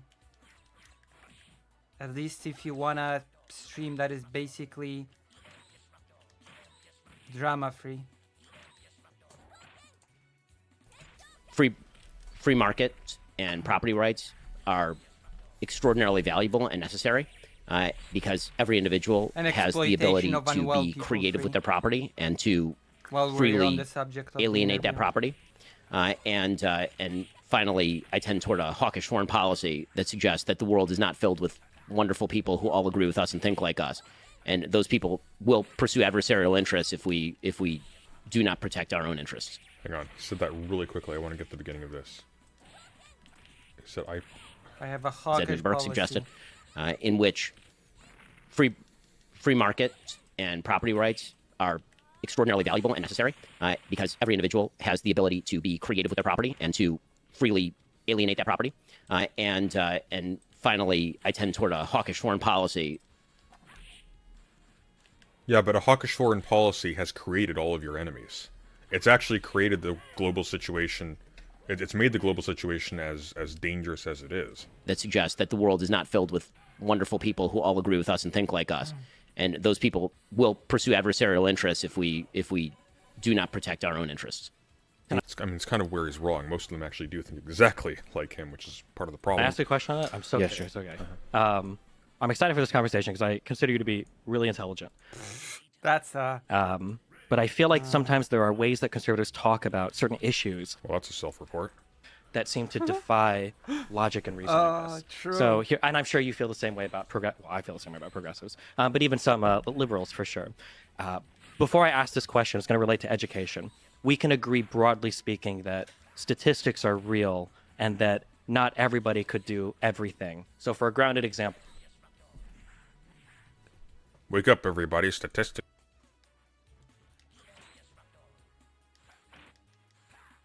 Yeah, I just lost a lot of respect for her doing that, and even just unsubbed from Zan as a result of him losing his mic.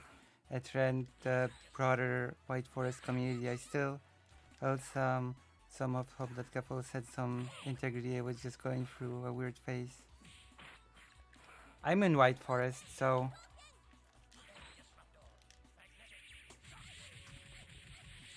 Statistics are real. my life was pretty bad. I got into streaming and I turned my life around, and that was really cool. But I can't That expect was everybody really to do cool. what I did, right? Like everybody being able to join the NBA or to be like a streamer. Well, of or- course, everybody yeah. has different qualities, sure. Okay. true. Not So, everybody can be Lucy. I used to be a lot more libertarian when I was 21, and one of the things that dramatically changed kind of my view on government manipulation of Is that you saw a niche, and Oh my God. and you started playing into a growing niche on YouTube and Twitch and whatever, and you managed to frame yourself as some kind of progressive actor, which you promptly abandoned as soon as that ceased being the most profitable direction to go in. That's what happened. things in the, I guess, in society came when it That's came time harsh. to deal with my son and the school that he went to. And one of the things that I noticed was when it came time to send my son to school, I could either do private education or I could do public. Personally, I did 12 years of Catholic private education. However, the public schools in Nebraska. Slow down, cowboy. Hang on a sec. Hang on. Life was really hard until I got into streaming. How old was he when he was successful streaming? You can't say like your life was really rough and then say you had a choice between public and private school. That is a privilege. Nebraska, depending on where you lived, were very, very, very good. And I opted for a certain district. I bought a house there. I moved there. And then my son was able to go to those schools. And he's been going through those schools. And the difference of availability of like technology, like these kids are taking home iPads in like first grade. They Listen, you've got the best public figure here. Although I have a lot of different types of work to do, but I'm working on it, don't worry. Don't worry, I'm working on things behind the scenes. got like huge computer labs and everything. Do you think that there is some type of, I don't want to say injustice or unfairness, because I'm not even looking at it that way, just pragmatically, that there might be children that are in certain schools that if they just had better funding or more access to technologies or things available to them, that those kids would become more productive members of society, that with like a little bit of a help, they could actually achieve more and do better for all of society? So I think that on the list of priorities, when it comes to education, the availability of technology is actually fairly low on the list of priorities. Sure, the Meaning two that things the- I've heard are food availability and I think air conditioning, I think are the two biggest ones that I hear, but sure. Well, I mean, the biggest thing in terms of education itself, not just the physical facilities that we're talking about. Now I really wonder what President Sunday is gonna say to this, because that's it's a take that Ben Shapiro is about to serve us.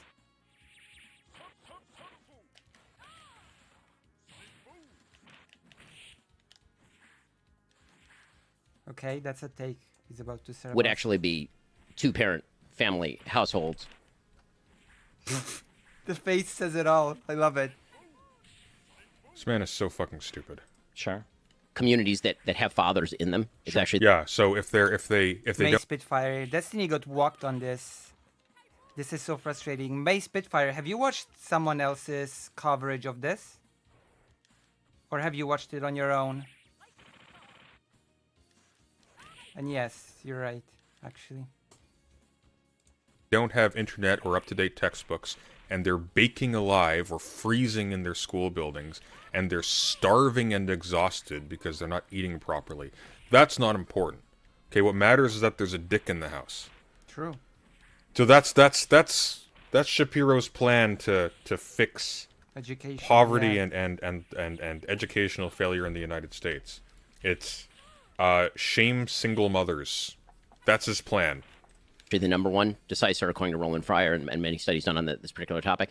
And the idea that money alone, that investment of resources, is the top priority in schooling is it belied by the depends on fact that how you allocate LAUSD, the which is where I went to resources. school when I was younger, they pour an enormous amount of money into LAUSD. What if we just made everybody in the United States a fundamentalist Christian? It's true. There, we That don't- would have been awesome. Actually, I watched President Sunday coverage. I covered it before President Sunday, okay? I'm gonna make it into a segment. I covered it before President Sunday. Shapiro is surveying. True. Let's see how the Bosch video is doing. Let's see how the... I wanna see how the Bosch video is doing. It's my magnum opus. Magnum opus. 83 views. Should go and watch and debate.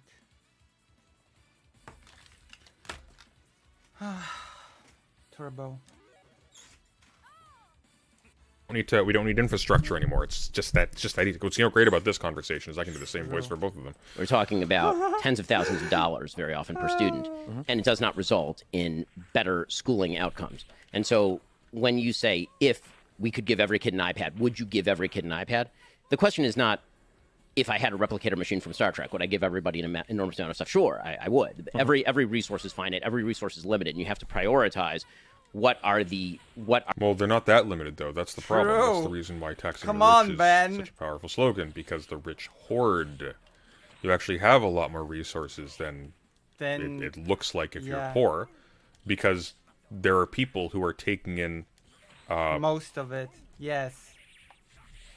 orders of magnitude more resources individually than entire neighborhoods are. Or are entire... the outcomes that you cities, seek actually. in terms of the means with which you are seeking them. Some of them more And than just so, neighborhoods. Again, I would think that the argue. question is I quibble with the premise of the question, which Dumb is that point from Destiny's life. Destiny's dumb. Destiny does not think about this on his off hours. This is how Destiny prepares. He goes onto Wikipedia. It's a question that has some historical component to it. Or he goes onto Reddit and he reads lists. He finds people say, oh yeah, da, da, da, da, and then he just parrots it. He doesn't know anything. that, again, the chief injustice when it comes to education on the list of injustices is lack of availability to technology, or that it's a funding problem. I just don't think that's the case. Sure, and I can half agree with you there, but I don't think any amount of changes in the schools. No, you can't half agree with him there. You can't half agree with him that the problem with schools is that some families are divorced. True. How stupid is that? Like, that doesn't make any sense. It doesn't. That doesn't make any sense. Children succeed in single-parent households. Children True. succeed from same-sex parent households. The factor is not the parent being there. The parent being there is going to be downstream from something else, and in many cases, the vast majority of cases, that's going to be stress induced by lack of money. Will create two-parent households, right? We can't bring it. I totally agree Yeah. with you. So That's why I think that the fundamental educational problem is not, in fact, a schooling problem. I It's think a church problem. We need to turn everywhere into a theocracy. that it pre-exists. there. Because, we Who's the never had worst that you poverty ever or meet? educational deficits. Am I the worst when lefty ever? when everyone was religious? That never happened. Sure. But then I feel like this is kind of the conservative merry-go-round where it's like, what can we do to help with schools? So two of the things that I've seen, I think, that are usually brought up in research is one is air conditioning, that children in hotter environments just don't learn as well. And then the second one is access to food. So like kids that are given like a breakfast or a lunch that's provided at school, like increases educational outcomes. Now I agree that neither of these things might be determinative in like, 20% of kids were graduating and now 80% of kids. No, I think they could be determinative. Hey, Ben, how about you perform on stage at every appearance you make from now on, but with a catch. You have a space heater hoisted right next to your head and you are cooked the entire time. You're not going to do very well. I was gonna say you're not gonna do so hot, but like if kids are constantly sweating and sick because of the heat, and the heat's getting worse, they're not going to be hyper focused on their math problems, right? Are graduating, or these kids are all going, from with their GEDs into the workforce, and now these kids are all suddenly becoming engineers. But in terms of where we can help, do you think there should be like some minimum threshold or minimum baseline of like, at the very least, every school should have a non-leaky gym, or every school should have, I'm a lefty. if children can't afford lunch or breakfast, like some sort of food provided, or every school should have these like baseline things? So again, I'm going to quibble with the premise of the question, because I think that when it comes to, for example, food insecurity, school food programs, again, you can always pour money into any program and at the margins create change. I mean, there's no doubt that pouring money onto anything will create change in a marginal way. The question is, how large is the margin and how big is the movement? Well, if the kids are going to school eating garbage, like white bread and palm oil, then they're not going to perform very well. Their brains aren't going to be functioning. They're going to feel sick. They're going to feel sluggish. They're not going to have the stamina for a 6 to 8 hour school day. Let alone for homework. Maybe they have to travel as well. Like, he's just such a worthless waste of carbon. Right, so the delta is what I'm looking at.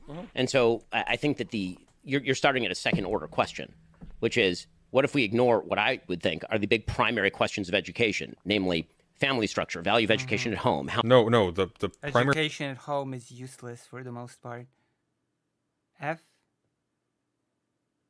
values of education today is teaching kids how to manage their lives, not self-destruct, feed and take care of themselves, and be competent at work. That's what education is about today. Those are the bare minimum requirements.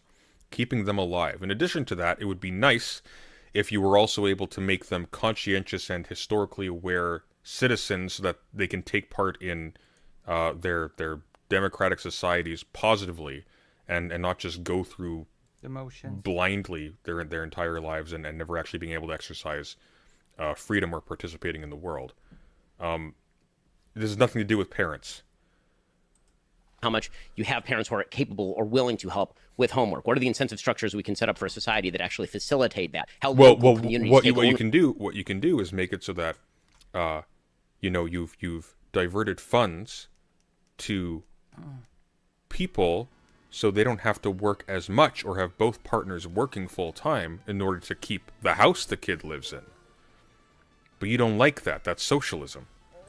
Ownership of their schools is a big one, right? All of these issues we're ignoring in favor of, say, air conditioning or lunch programs. And so in a vacuum, if you say air conditioning and lunch programs, sounds great in a vacuum. In terms of prioritization of values and cost structure, are those the things that I think are going to move the needle in a major way in terms of public policy?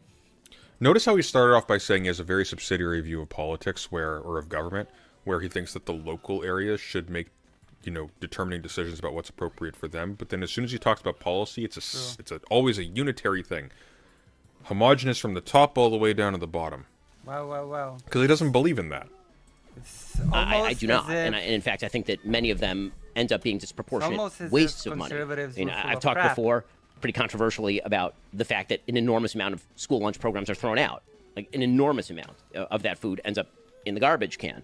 Is there a better way to do that? If there is a better way to do it, then I'm perfectly willing to hear about that better way to do it. But it seems to me that one of the big flaws in the way that many people of the left approach government is, what if we hit every gnat with a hammer? And my question is... Well, money's not a hammer, though. Money is this magical invention that allows President us Sunday used my to argument. turn little tokens that represent an abstract value into literally any tool we need, provided we have enough of it.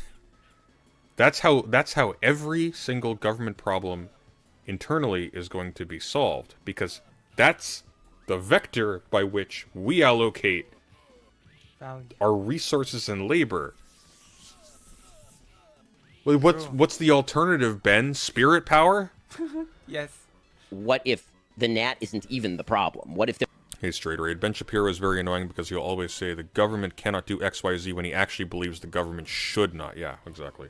there is a much bigger substructure problem that needs to be solved in order to, if you're shifting deck chairs on the Titanic, sure, you can make the Titanic slightly more balanced because the deck chairs are slightly better oriented. But the real question is the water that's gaping into the Titanic, right? Yeah, and I agree with you 100%. But again, I feel like we're on the conservative merry-go-round then of never wanting to address That's any... not a conservative merry-go-round. I can give you 10 ways. Well, sure, but so like here would be the Give merry-go-round. them. I would say that like there is a minimum funding for schools that I think would help children, and then we go, well, the thing that would help them the most is two-parent households. And I go, okay, well, two-parent households actually aren't the problem. The issue is access to things like birth control, so that people don't have children early on. And it's like, but the issue isn't actually birth control. The issue is actually you need a certain amount of money to move out early and to get married, and then to have a two-parent household. So it's actually like economic opportunity. No. Well, it's not. You know, No, just two-parent households. That's yeah, it. but like, what are the Don't precursors? fuck people before you're married and have babies. Okay, but what you would be proposing, Ben, would cause a massive decrease in the amount of people who are even able to have children at all. Moreover, like, I'm sorry, you didn't flip burgers to get to where you are. Like, this isn't you didn't squeeze out yourself into a position where you had this kind of money. Sure, Done. that's great. We Done. can say that and try to fight against, you know, however many hundreds of thousands of years of human evolution, but people will have sex and people will make babies. And then they used to get married. The vast majority of people in this country with kids used to be married. The vast majority of people with kids in this country Sure. now are not married increasingly. But That a is lot of obviously a the- societal change. Yeah, Something true. changed. It wasn't human evolution. But a lot of those things, in terms of resting on whether or not people get married, have to do with financial decisions. Do you have the money? People are to- worse off now than they were 50, 60 years ago when the marriage rates were higher. People are delaying the start of their careers because education is becoming increasingly important. So, in other words, people Not just education being increasingly important, the cost of a meager house like shelter, house is probably too grandiose a word for it, has become insane. Even the conditions of entry-level work, there's no such thing anymore. It used to be the case a long time ago that you could get on-the-job training. You can't do that anymore.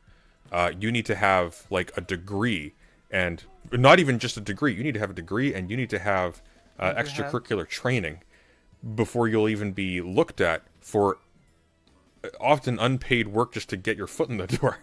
And you're not raising children and paying a mortgage under those conditions. That's insanity. are richer now and they have more education now, and yet they're having more babies out of wedlock now because they're richer and have more education. I'm saying that one of the biggest indicators for whether or not somebody's willing to get married is how much money both people are making if they can move out of their household. Did you know that when you... Yeah, exactly, Straight Right. Did you know that when you sign a marriage contract, an infinite money glitch is triggered and instant riches materialize out of thin air? True. It's because God takes care of you if you're married. People don't tend true. to want to get married at 22 when they've just finished college, when they don't have the money to move out and they can't afford a house. Because we have changed the moral status of marriage in the culture. No, it's because everybody's broke. Because guess what else? If people can't make any money, they're also putting off getting married, you fucking idiot. Meaning that That's everyone, not poor, true. rich, and in between, used to get married. It's about morals. That is, by the way, a huge percentage of marriages in the United States used to be what they would call shotgun marriages, meaning that somebody knocked somebody up, and because they did not want the baby to... Whoa, you can't do that. You can't argue that, Ben. That just wiped out your previous argument. Oh, everybody can, else and used I to get will. married. People are having sex. No, they're having sex out of wedlock all the time. They always were. That hasn't changed. I can and I What will. changed is that they had the capacity to pay for something at one point. It's money. The issue is money. People are being starved. They can't afford the basic necessities of life. They can't Bare afford the gamble of necessities. getting married. Leaving aside the fact that even there's this heavy expectation to throw a $10,000 party minimum when you get married, which is insanity under these conditions. But this guy's a fucking lunatic. to be born outside of a two-parent household, they would then get married. Do we think that shotgun marriages, though, are a way to bring back equilibrium to education? No, Steven, he just shot himself in the foot. You're not going to pin him on that? Nope. He said earlier people weren't having sex outside of wedlock before, and then seconds later, he just explained how, oh, no, actually they were, but it's okay because they were brute forced into getting married at the point of a gun. Yes. That if we, Yes, absolutely. Yes, 100%. Do we a think child that- deserves a mother and a father? Sure, because that but- is the basis for all of this, including education. do we think that shotgun marriages are, well, let's say this, do we think that that's a reasonable direction that society would ever take? Or is this like, Yes, it was the reasonable direction for nearly all of modern history. but history moves in one direction, right? Why? Because of time? I mean, people don't think that's in what way is that? Is, and I don't think we've ever mean, regressed yes, social standards back to like, oh well, let's go 100 years back and do things that used to exist before. I That's think weird. things The like entire left right now is arguing that we regress social standards by rejecting Roe versus Wade. So that's obviously not true. the Roe versus Wade is not a social standard; it's a Supreme Court ruling. No. Those are not contradictory, actually. It's both a social standard and a Supreme Court ruling. Yes. One. but Number then- two, what if you read the actual majority opinion on Roe v. Wade, we can see that socially we actually never made huge progress on how society. That's how precedents work. It is a social standard. It's just of a different type. This is a weird stance for Stephen to take because it's dumb. I mean, No, you absolutely can wind the clock back in terms of progress, because what progress is not, it's not time. There isn't some like linear, irrevocable progression in one AKA direction it's not a video of game. cultural development. There's like a there's a dialogue, if you will, that can go in a certain direction. It can be taken farther and farther, but it can be aborted easily. There's no contradiction there. You can absolutely, quote unquote, wind the clock back. You can absolutely have a situation where you've just drowned out the voices that sustained the onward movement of some project, and fill in the empty space with religion. institutions and things and whatnot that stabilize a different situation that maybe progresses in a different direction. There's no contradiction there at all. Stephen seems to think that political progress and social progress are identical with time. He viewed abortion. This has always been an incredibly divisive thing, right? Even that was, I think, part of Alito's writing on it was that things like gay marriage, for instance, we've kind of moved past, and it's not really as debated anymore. But abortion was never a settled topic, despite Roe v. Wade, the despite notion that Casey. the arc of history constantly moves in one direction is belied by nearly all of the 20th century. I mean, the 20th century is actually a weird case where everything is constantly changing in radically new and unforeseen directions. So that's a weird Well, statement. wait till Ben gives you his example. I wonder if President Sunday is gonna make a similar argument to mine. I wonder. We're gonna see, I guess. In a second. What do we mean by that? I mean, In the terms first of, half like, of the women's 20th rights, century is civil filled with rights? barbarism, communism, Nazism. People were mean. There were bad people in the 20th century. Bad people. Therefore, we returned to monarchy. What is this? All of that was a regression from what was happening at, for example, the beginning of the 19th century and the 20th century. In what way? Nazism and communism weren't a regression from what was No, they weren't. They were divergent progresses. They were, and by communism we mean like Stalinism and things like that. Yeah. These were dark and alternative directions in which humanity could go. There's no law of the universe that says that neither of these things couldn't have gone a lot farther than they did. And in the case of Germany, they were already extensions of Like, things that were already sort of developed. Not in Well, 1905. these are in terms of like communism being a regression, for instance. I'm not a communist, but like the industrialization of the Soviet Union happened under a communist society. The So industrialization, the murder of tens of It millions of did. people. Yeah, there's I consider obviously that a regression. There, A sure. moral regression, which is what we are talking about now. Moral regression. And you're suggesting that moral regression, I wouldn't term a return to traditional values a moral. Okay, so and the state of Israel massacred and helped to massacre thousands upon thousands upon thousands of innocent people, displaced millions. Was that a regression? No, because you like that team. True, you like Israel. That's not when we're talking about a regression, you're not talking about a bad thing happened. You're talking about like the actual progress that had been made along some track has been wound back to a previous state. Right. Which is possible, but the fact that it had cataclysmic results in some place or other, even assuming that there's just one track, which is silly, that's regression. That's ridiculous. That in itself could be a form. That in itself could be an event that precipitates further progress. French Revolution. A lot of people died. A lot of innocent people died. It's still represented as irrevocable a change as you can get, more or less, socially. Or regression, you would.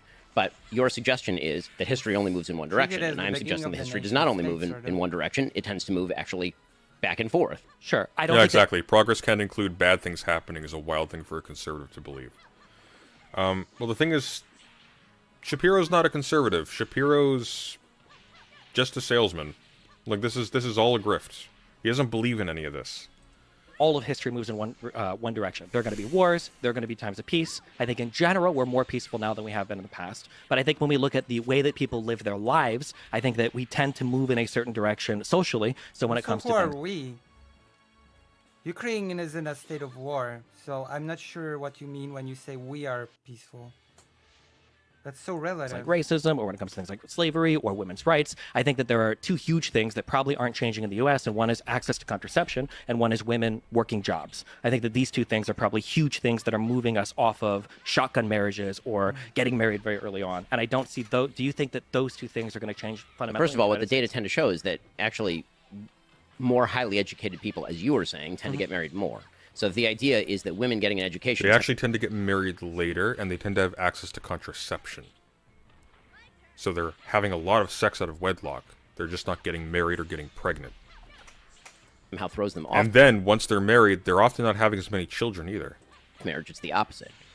Usually but those it's women who are aren't not getting, educated. but who are those not women aren't getting getting shotgun marriages.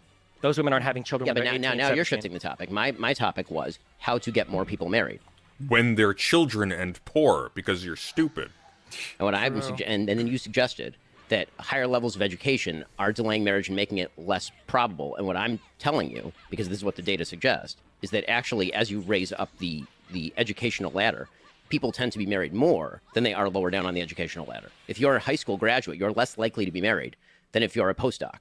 I agree with you, but that's because one of the biggest I don't know if that's true. Hang on.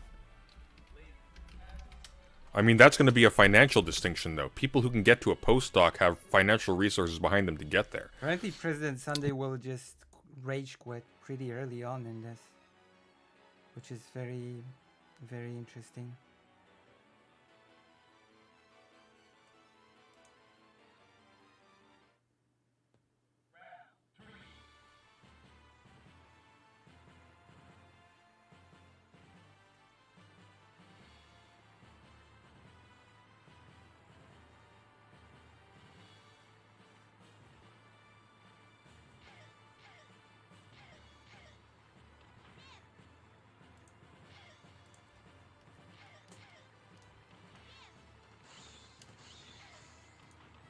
The way college and university education is structured is you spend like easily 20, 30 hours on campus alone. That's not including the work you do. Try doing a full-time job while you're doing that. Try raising a kid. It's impossible. So what's happening is they're not it's money. This is all money. Every single thing he's listed here is solved immediately by injecting a few $100s into a bank account a month. precursors to getting married is having like a level of economic stability. So as people get more educated, they obtain this economic stability, and then they're in a more comfortable position to explore more serious relationships. There's another and get married. confound there. I mean, the confound is that people in stable marriages tend to be the children of stable marriages. And there's only one way to break that cycle, which is to create a stable marriage. And that is something that is in everyone's hands. Again, this notion that it is somehow True, take an responsibility. unbreakable, unshatterable Just have barrier to money. get married and have kids, I don't understand. No, there are barriers to getting married and having kids. True. Because people aren't stupid. By the way, editor, this is we found our thumbnail.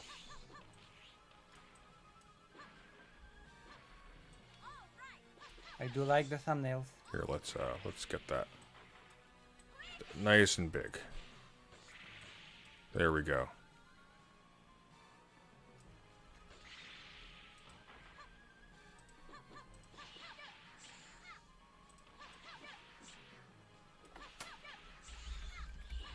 Okay. That was weird. Thank you, Emily Wood, for the 5 gifted memberships. Much Emily Wood. appreciated. Thank you so much. Oh, Emily Wood. Understand where this is coming from. she Why is would. that such a challenge? I don't not think a it's challenge. unbreakable or unshatterable. The initial point was for school, if we can provide a minimum level of educational stuff for children, that'd probably be good. But when we retreat back to, well, it has to be the families that are fixed first, fixing families is a multivariate problem that has listen, so many different... I am yeah. fine. Within my local community, we all vote. Again, I've suggested that there's a difference between local community and federal. I'm fine with my local community voting for school lunches or air conditioning or whatever it is that we all agree to do, because the more local you get, the more homogeneity you get in terms of interest and the more interest you have in your neighbors. All of that's fine. I'm part of a very, very solid community. In our community, we give to each other. We have Solid minimum standards community. of helping one another. All of that's wonderful. When it comes to Are we still zoomed in? Hang on. We are still zoomed in. What just happened? Oh, there we go. Okay. the actual problem of education, what I object to in the political sphere, and this happens all the time, is everybody is arguing on top of the iceberg about how we can move the needle 0.5 percentage points, as opposed to the entire iceberg melting beneath them. And we just ignore that. And we pretend that that's just, you know, sort of the natural consequence of things. The arc of history suggests that people are never going to get married again. Well, I mean, actually, what the arc of history suggests, realistically speaking, is that the people who are not getting married are not going to be having kids. And what it also...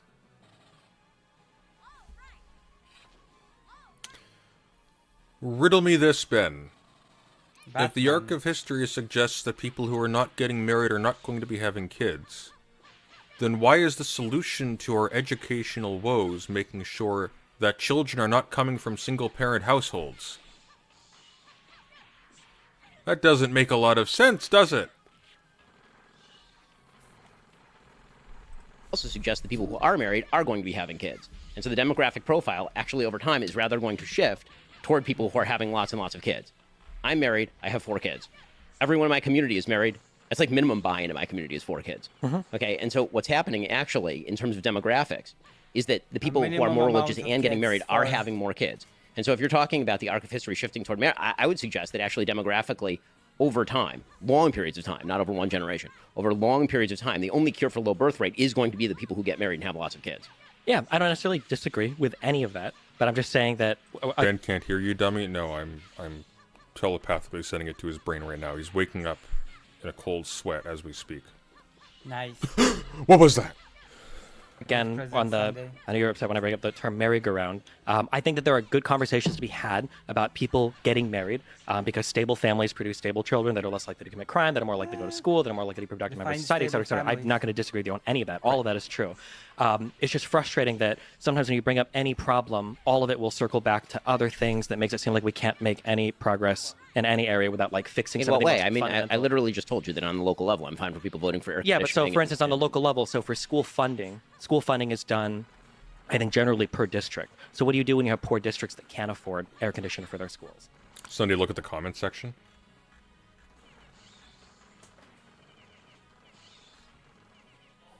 What about the comments? What am I looking for?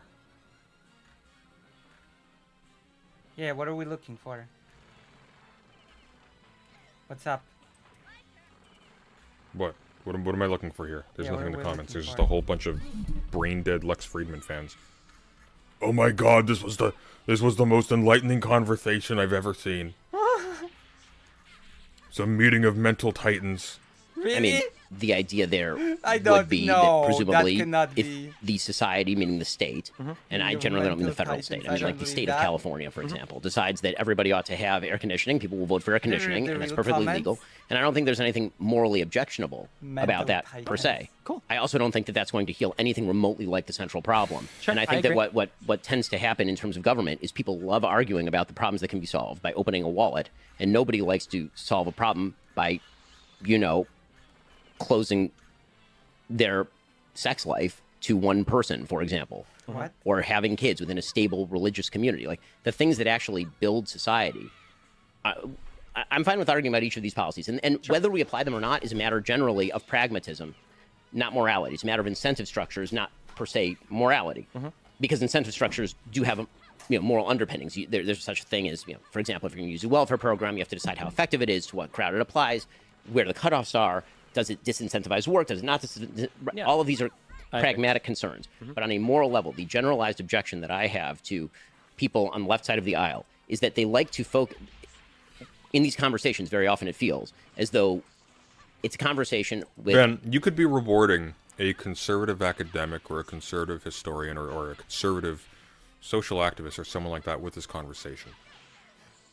Instead, you chose someone who you recognized early in the conversation is de facto Republican already, who has no cachet whatsoever with progressives, who is only interested in, I don't even know what he's interested in anymore. I feel like Stephen lives in an alternate universe where this prestigious restaurant has started selling the world's greatest steak, and it's so good that they have a poison inside of it that kills you immediately after you consume it, so that you never experience anything else afterwards to disappoint you by comparison. But they lied about how good it actually was, so he's just eating the poison, now he's just slowly dying as a result. You don't care about any of this. You don't even care about people of your own description. There's literally no good that your existence does.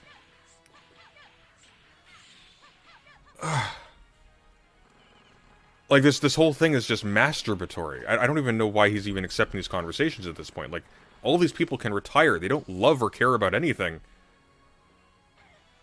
Like, why? Why are these people sitting on couches pretending to talk about things? It's like children playing make-believe. With people who are drunk searching under the lamp for their keys. The problems they want to look at are the problems that are solvable by government. And then all the problems they don't want to look at, which are the actual giant monsters lurking in the dark, and not particularly solvable by government, are the ones they want to ignore and assume are just the natural state of things. And I don't think that's correct at all. And I 1,000,000,000% agree. And then obviously my criticism for the conservative side is the exact opposite, where there are parts where government could remedy some issues. For instance, children having sex with each other and producing other children out of wedlock. Like, sometimes having after-school programs is nice to prevent that. Like, calm down, Bana Panada. Like, I didn't have time for these things when I was in school. I was doing football practice. I was doing cross-country practice. I went in early for a band, I agree with you that sometimes people only focus on one end of the problem. I hate to be that guy, but as somebody that... Have you ever watched The Wire?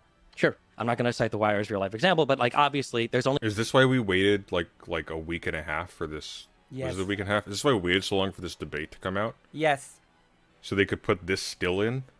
So much you can do in a school when the children coming in are so beyond destroyed because of the family life and everything prior to them even getting to school that day. So I agree. Government is not like the solution to broken families. That would never be the case. And it's actually not the solution to education. Yeah, so at this point, like, Stephen has nothing.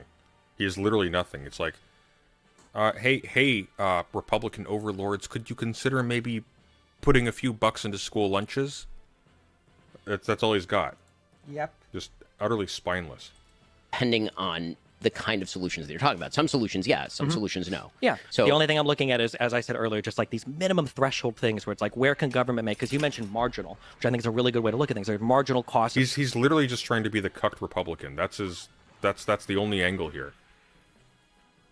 Because he's ceded all of the ground to Ben, like literally all of it. Marginal utility to things where the first $1,000 per How student. to send money to Theory Meter? Super chat. So the way it works, anyone who's not familiar, You don't have to send in them the chat all you will today, we're see gonna read it. there is a menu. There's a poll of options. One is labeled drama, the rest are theory. Damn. Everybody's gonna If you pay to put drama now. if you put a super chat, if you send me a super chat and you say either theory, squid, or drama or jellyfish, it will go to either of those, and when that hits 100, we go into either theory or drama, whichever one won. If you send a $100 super chat, which has been known to happen from time to time, you just get to pick whatever we do next. It can be on the menu, it can be off menu. Dealer's choice. Student you spend might give you a huge return, but the extra 20,000 after. Yeah, is just I a think waste these are all of money. pragmatic discussions. Sure, of and course. Okay. actually, this is what we What used to happened hash to out in my huge legislatures gun? before they turned into platforms for people grandstanding. But yes, Sure. Okay. Yeah. As we descend from the heavens of philosophical discussion of conservatism and liberalism, let's go to the pragmatic muck of politics. Trump versus Oh, this is gonna suck. Biden. It is. Between the two of them, Oh, this is gonna suck. who was in their first term the better president, and thus who should win if the two of them are in fact our choices should win a Well, second. how many people died under Trump because he was physically incapable of even holding his quiet in a non-destructive way, let alone actually responding to one of the worst medical crises in the last 100 years. Like it. I mean, Biden in his most recent term has managed to come fully on the side of an ongoing genocidal action by the state of Israel. So, you know, it's all kind of balancing out in the end, I suppose. Second term in 2024. Ben? Hi, Strader. Would you be better? You would be better. Yeah, Strader would be much better here. Destiny's just not competent for these kinds of conversations. Like, Destiny is good at playing a persona when he's talking to loser shit disturbers on YouTube. He's not good at, like, actual high-level debates. He's actually kind of terrible. He doesn't know anything. He doesn't know when he doesn't know anything. Sure. I mean, So, if you don't in learn terms of anything, you don't know actual anything. job performance, you have to separate it into a few You categories. have to put effort In into terms knowing of anything. actual performance in foreign policy, I think Trump's foreign policy Unfortunate, but record is true. significantly better than Biden's. If you The don't world put being effort, you on fire don't right know now, anything. being fairly It sounds like they barely disagree when clearly there are large schisms here. Well, that's because this is not actually a debate. This is not actually a clash between people who are opposing. This is Destiny selling himself. That's what this is. This is Destiny making a sales pitch to Ben Shapiro's audience. That's all this is. There's nothing there's nothing in here. Nothing happening. Clock stopped ticking a long time ago. good example of that. And we can get into each aspect of the world being on fire and where the incentive structures came from and how all of that happened in a moment. When it comes to the economy, I think that Trump's economic record was better than Biden's. Doesn't mean he didn't overspend. He did. He wildly overspent. But he also had a very solid record of job creation. A huge percentage of the gains in the economy went to people on the lower end of the economic spectrum. Actually, the gross income to the average American was about $6,000 during his term. The unemployment rates were very, very low before COVID. I think that you almost have to separate the Trump administration into sort of before COVID and during COVID, because COVID obviously is sort of a black swan event, the most signal change in politics in our lifetime. And so, Yeah, but the early part of Trump's presidency is going to be the beneficiary of the policies of the previous administration. That's not going to be the time where we see the products of Trump's policies. So, governance during COVID is almost its own category, which we can discuss. But, in terms of foreign policy, in terms of domestic policy, I think that Trump was significantly better than Biden has been. I And wanna that's hear on the upside for the Trump. On the downside for Biden, Israel thing.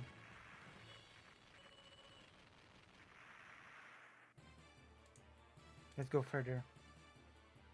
no matter who is doing the violation. Exactly. Been destroyed by BBC. That's the editor. That's the title of this segment. You worked for the right-wing Breitbart website, but you left over its support for Donald Trump. And I think you said you'd never vote for Mr. Trump. Why is that?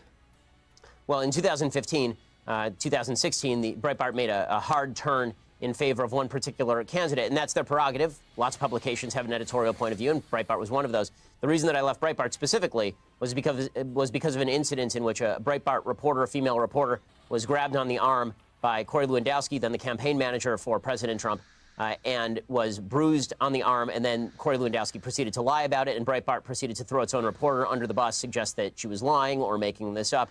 And at that point, I determined that I could no longer work for a Yeah, publication exactly. I'm not beholden to the GOP. I just defend every single action they take, indeed. that wasn't even willing to stand up for its own reporters, and instead would throw those reporters under the bus in favor of a candidate that it sought to back.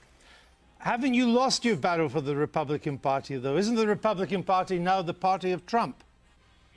No, I mean, I think that the Republican Party is always the party of whomever is the president, technically speaking. But in terms of who are the sort of the thought leaders inside the conservative movement, who are the people who Ben are is the driving a lot of leader. the discussion inside the conservative movement, I don't think that's correct at all. I think that most Republicans see President Trump as a vehicle for their policy preferences, but that doesn't necessarily mean that they agree with all of his personal foibles or the way that he behaves or the things that he says. And I think a lot of Republicans respond in anger to the media attacking President Trump mainly out of a Okay, let's go. I know this already.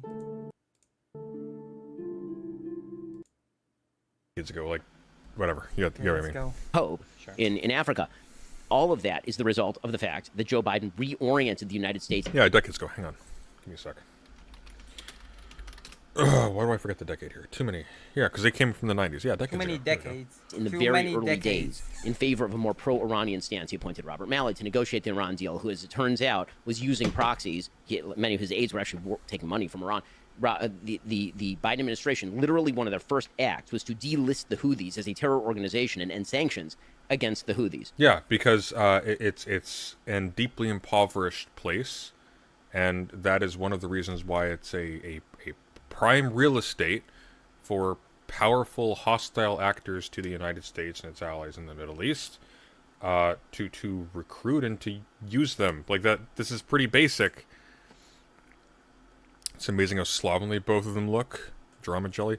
Well, in Ben's defense, he's trying to look older than 15, so... Drama jelly's getting a little spoiled Why today. is What's going President on? Sunday so mean all the time? Oh my gosh. President Sunday is so jab, under after jab after jab. Even I'm not so mean. Even I'm not as mean as President Sunday, right? A little jab there, a little jab here. Damn. These are all moves that Biden made very early on. They were disastrous moves. But when it comes to domestic policy, I think he hasn't been nearly as damaging on domestic policy as he has been on foreign policy. Sure. So just on a couple of Middle Eastern things. So one of the big things that threw the Middle On a Eastern... couple of Middle Eastern things. Yeah, see, look, I was actually doing a lot of Google searching in the last couple of months, and believe it or not, I learned that Israel isn't actually in Anatolia. But now I'm an expert on Iran. It's a disaster. It was. We are all traumatized by it now. It was the Iraq invasion, which I'm a Republican president. Sure. Agree with that, right? Sure. Yes. The deposition of Saddam Hussein and everything that followed after probably contributed more to the growth of ISIS and the destabilization of that entire region, probably more than anything else. I think that prior to Bush, for Clinton, and even at the beginning of Bush's presidency, we were on some kind of road to normalcy with Iran, which I think has to happen, whether we like them or not, until Bush, for whatever reason, decides to throw Iran into the axis of evil. And I need some evidence that we were on the road to normalcy with Iran in the 1990s. We do in the... Wait, what? The axis of evil? What? I'm sorry, like, look, Houthis not good guys, okay? Iran not good guys. There ain't no axis of evil here. Every single despotism, every single criminal organization that America now has to contend with in the Middle East was a product of its own actions, or the actions of its allies. That we were on a road to normalcy with Iran in the 1990s. My understanding is that, from the late 90s and prior to the axis of evil labeling of Iran, that there was going to be some path forward to where we could start to normalize relationships with them. I find that very difficult to believe, and I don't see a lot of evidence. I mean, we can just disagree on that. Sure, but, we can disagree on that, but I know that once they got thrown into the after effects, just quick note, the after effect of the Iraq War that was the most devastating was the increase in power of Iran. I agree. Yeah, because of the destabilization of Iraq and Iraq not having a. No, I'm pretty sure the most devastating thing was ISIS, actually.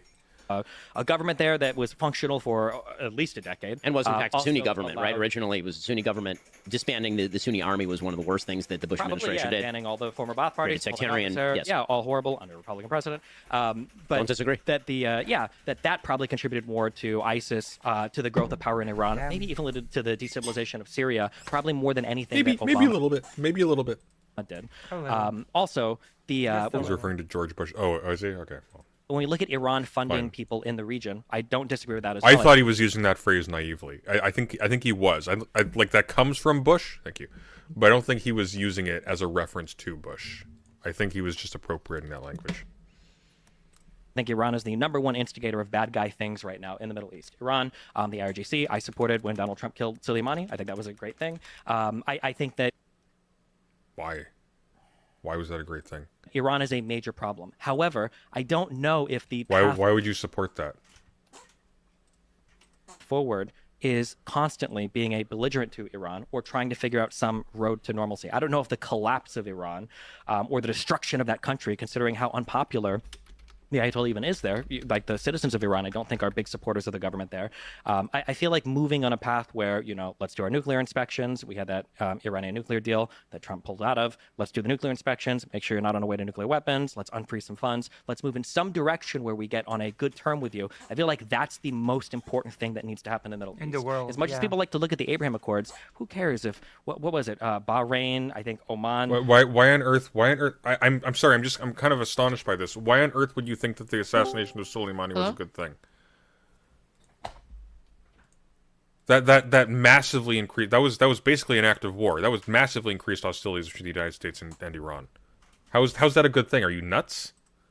I think UAE and Sudan, Morocco. the UAE and Morocco, are signing, like all of these people, even Saudi Arabia, already have like de facto normalization with Israel anyway. They're all trading. No, this is, I mean, to pretend that anybody even 15 years ago would have been talking about normalization in Saudi Arabia and Israel is insane. I mean, that's insane. They were already on that path. They had already been they were already de facto trading partners with each other. They had already been collaborating and doing things. That's a wild claim that Israel and Saudi Arabia were going to normalize 15 years ago. 15 years ago might have been a wild claim. But after Turkey, after Jordan, and then in the past like 20 years of like economic relations and ties with each other. I know it's a war on terror talking point, but Ben rolls in circles where that language is going to be kind of absorbed. I don't.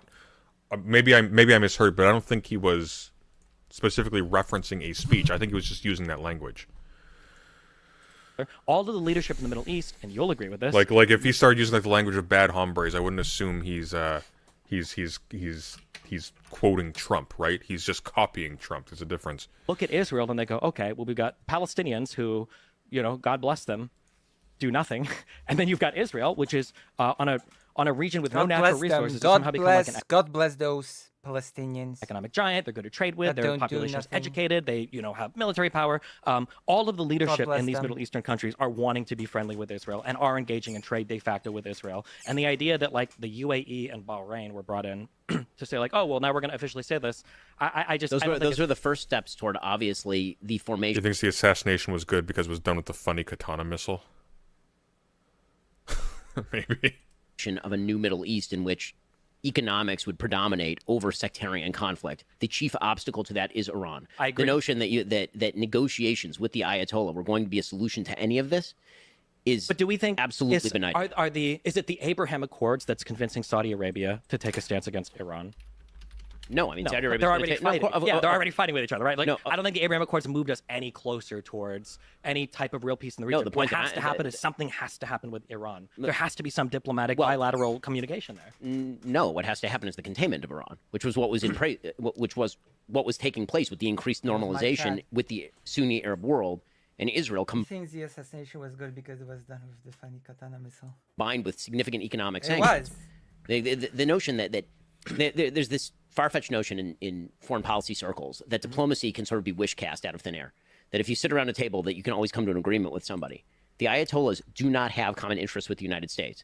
They do not. And this idea that they are willing to take money in exchange for example, some sort of peaceful acquiescence to Israel's existence is obviously untrue. They're literally but then Israel's not willing to peacefully exist beside either of its neighbors either. It has multiply invaded its neighbors in the past. Oh no. Its founding was the result of horrendous acts of genocide. Its founding was immediately precipitated by the mass eviction of the locals, the burning of their villages, the shooting, bombarding of their cities, causing the poisoning of their wells. I'll be right back. Or at least attempting to poison the wells. Which is...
massive refugee crisis that spilled over into the surrounding countries and destabilized them as well. Like there is no There is no normative framework under which they are in the wrong for being hostile to Israel. Hasn't that been the case, though? That you've had a Yeah, that's what the Iran deal is, yeah. region with tons of sectarian violence for a long time, and then finally Turkey was like, you know what? This isn't worth it. The United States paid them a lot of money. They had conversations with Israel. And you know There's plenty of natural resources there. Is Destiny just high or dumb? Probably. what? The economy, the economic gains. Well, I mean, and the lack- relation. and I mean, same thing with not to Jordan. get- Same thing with not to the get into whole Turkish Gulf. politics, but, Sure, the, yeah. but the but the situation with Turkey was actually quite warm between Israel and Turkey in the 90s when you had the sort of secular Muslim regime In the 90s, of, but they of signed Kemal peace Ataturk in place, and now Erdogan has joined in the fray, and Erdogan is Okay. significant. Destiny is probably very scared in this conversation. There's a very good reason for this.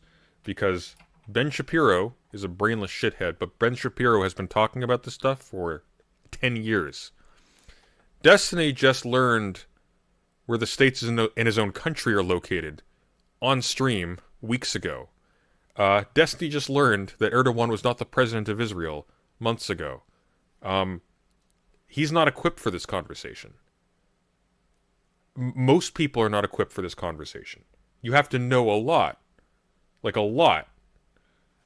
Significantly more radical Sure. than what I'm came before. so sorry. If I said Turkey, I meant Egypt. My bad. Yeah. I was Okay. So thinking Egypt.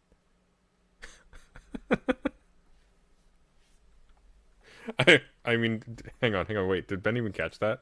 range for example, some sort of peaceful acquiescence to Israel's existence is obviously untrue. Hasn't that been the case, though? That you've had a region with tons of sectarian violence for a long time, and then finally Turkey was like, you know what? This isn't worth it. The United States paid them a lot of money. They had conversations with Israel. And you know what? The economy, the economic gains. Well, I mean, and the lack- relation. and I mean, same thing with Jordan. Same thing with not the getting into whole Turkish Gulf. politics, but Sure, the, yeah. but the situation with Turkey was actually quite warm between Israel and Turkey in the 90s when you had the sort of secular Muslim regime In the 90s, of, but they of signed Kemal peace Ataturk in place, and now He hasn't caught. No, Destiny's not going to catch that. He's even said Turkey until he says Erdogan, because Erdogan, that name has emotionally scarred him, because he's now famous for saying Erdogan, isn't that the president of Israel? That he's going to know that name. Erdogan has joined in the fray, and Erdogan is significantly more radical Sure. than what I'm came before. so sorry. Called if it. I said Turkey, I meant That's it. That's it.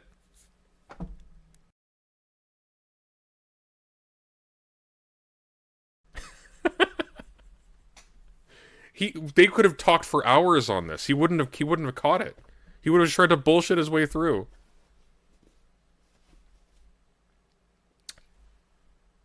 Destiny is going to remember the name Erdogan with perfect clarity till his dying breath.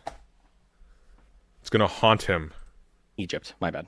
Yeah. I was Okay. thinking So Egypt, yeah. right. So yeah. Ataturk didn't even make him click. Of course, Ataturk didn't make him click. He Ataturk was in Israel on his geography. Like, in terms of like Egypt and Jordan, right? Were the first two. You need big practice. ones. So here's the thing. You need. Is it possible that you could theoretically come to a deal with Iran only with a new leadership crew? Okay, this is true for every peace agreement in the region. You could not. Israel could not have made peace with. Well, they made peace with Egypt, and no. Sadat was the leader for Yom Kippur, They right? did not make peace with Nasser. Right. Sure. The point is that this is a different regime. You need a different regime. This But is I'm one saying of the the problems. same regime that. But the country's not the regime, Destiny. Stephen, the country's not the regime. The regime is the ruling government and its leadership. The part of the Yom Kippur War was the same regime that negotiated peace with Israel. I mean, that's true. It is also true that that is a relationship that could be cultivated specifically because it was Sadat who made clear he was going to come to the table. Have the Iranians ever made clear that they would come to the table over, for example, the existence of the state of Israel? No. I mean, that is not a thing that's going to happen.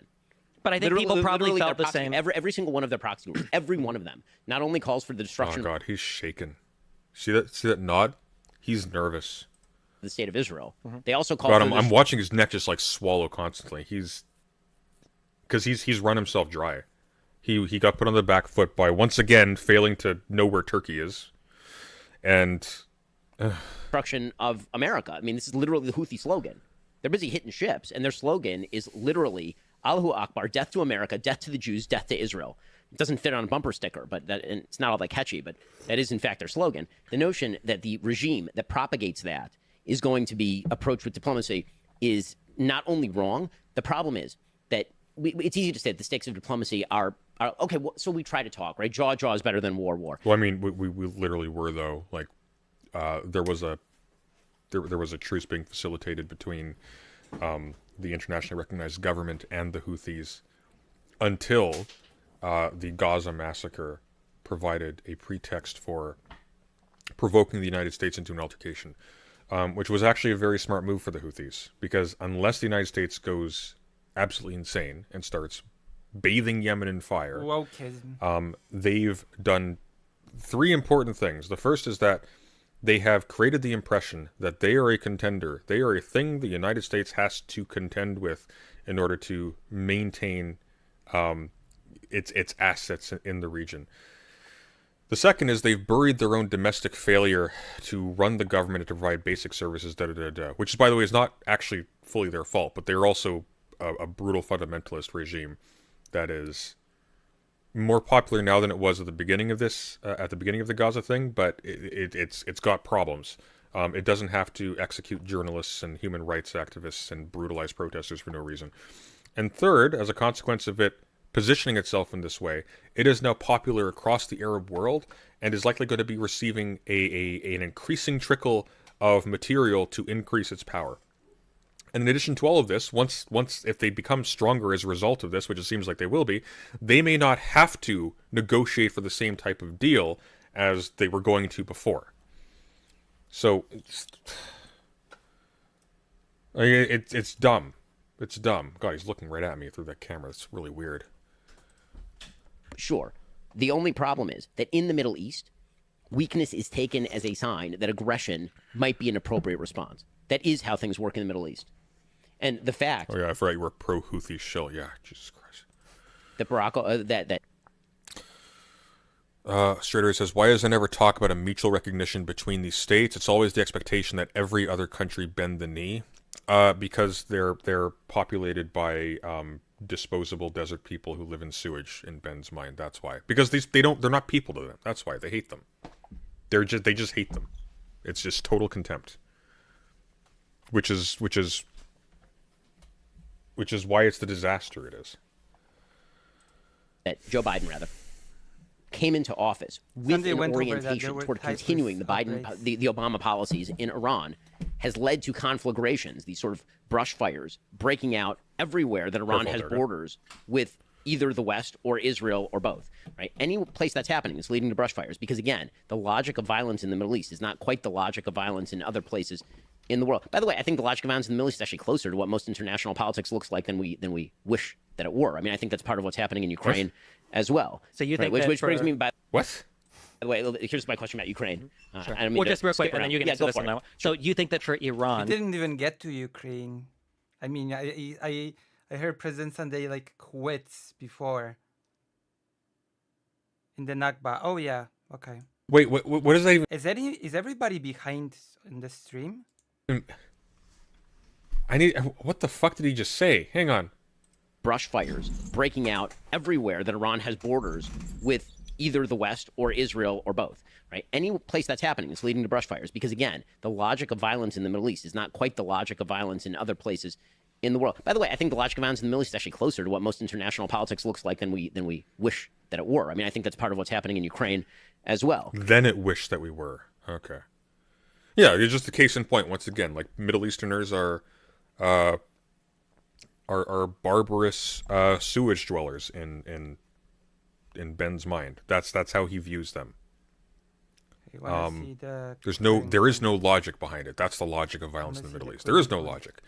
They're just seething with rage. I want to see the because I think once you introduce the child aspect, I think the style or the type of relationship that you do is going to become way more. Wait, no, he didn't quit. Just on an optics check. Jordan at one point was happy to. And I think, and I'm largely I'm very sympathetic towards the Palestinians because I think that for since 48. No, you're not. Civilians took part in the October 7th attacks. You think Vosh would have done better against Shapiro? You think so? Depends. I don't know. It depends. The problem with Vosh is I that think so. Vosh is often lethargic and lazy. He doesn't like try to bullshit, but he tries to wing it, and depending on his approach, if he did that, he would either come off as belligerent or he would come off as too conciliatory. He would yield too much. He would compromise himself that way. If he took it very seriously, I could see Vosh doing very well, but it depends. And I think Vosh's problem is that he's become complacent. It's kind of the opposite. Like, Steven's hungry for attention. Vosh likes attention, but I think Vosh more than anything else is comfortable with his wealth and with his recognition generally. Like, I don't think he doesn't have a hunger anymore. There's video of people rushing who are civilians and dressed in civilian clothing into Israeli villages. Not always the same thing. Well, no, that is Disingenuously trying to cast any criticism of Israel or of Zionism. That there are way more groups that are represented on the internet, whether we're talking X, the platform formerly known as Twitter or Facebook or whatever. Disingenuously trying to cast any criticism of. There's just no shame. Like, they're just demented fucking liars, and this is where Destiny is going to show how worthless he is, because he's just going to agree. And that therefore any inequality that emerges under such a system is a reflection, again, of that structure of power that used to be applied in sort of Marxist ways, the suggestion being that economic inequality was the result of misallocation of power in the structure preserved by an upper crust of people who wanted to cram down exploitation on people. That was sort of the Marxist version of postmodernism. But we actually know that inequality is the result of people being lazy. True. And then it got transmuted into sort of a racial version of Stop being postmodernism, lazy. in which the systems You'll of the be United fine. States are white supremacist in orientation and are perpetuated by a group of people who are, in fact, in favor of the preservation of white power and white supremacy. That is the generalized theory of critical race theory, as proposed by, for example, Gene Stefanchik and Richard Delgado in their book on critical race theory. Do your homework, Vosh. That has taken a softer form that we I refer should to as debate DEI. Ben The Shapiro. key in DEI. Sunday's got an itchy trigger finger today. Yes, just, I don't know, something about simps for a genocide cheerleader just, riles Maybe I should debate Ben Shapiro. me up a little bit. DEI is the E. I think I'm a pretty good debater.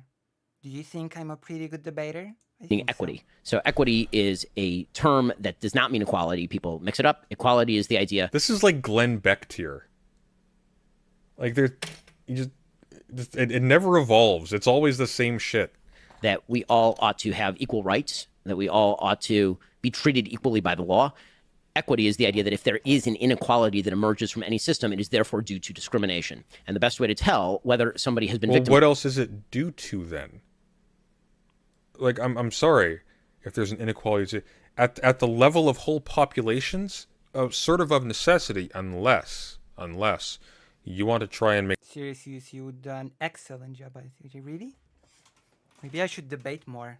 I mean, I'm preparing for a debate, so we'll see how that one will go. I have to contact Lonerbox at some point.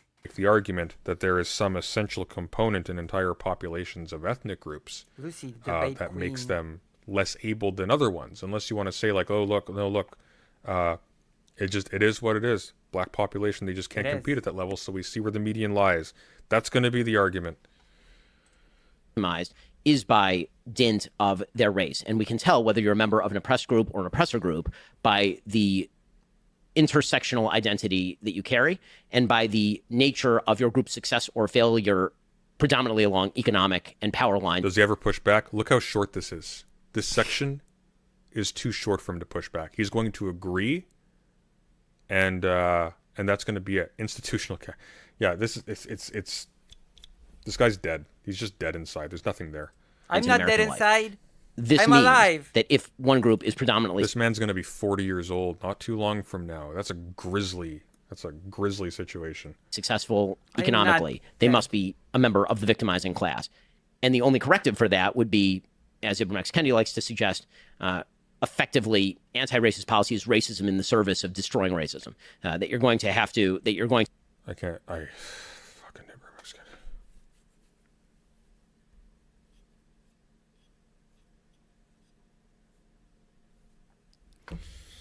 to have to discriminate on the basis of race in order to correct for discrimination that's baked into the system. That's incredibly dangerous.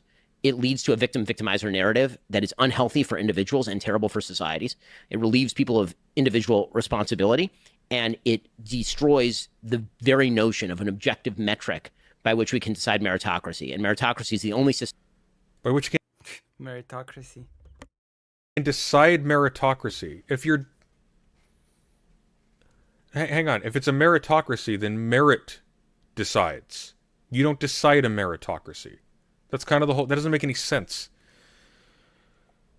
Thank you, Jade, for the 10 gifted memberships. Very much appreciated. Thank you.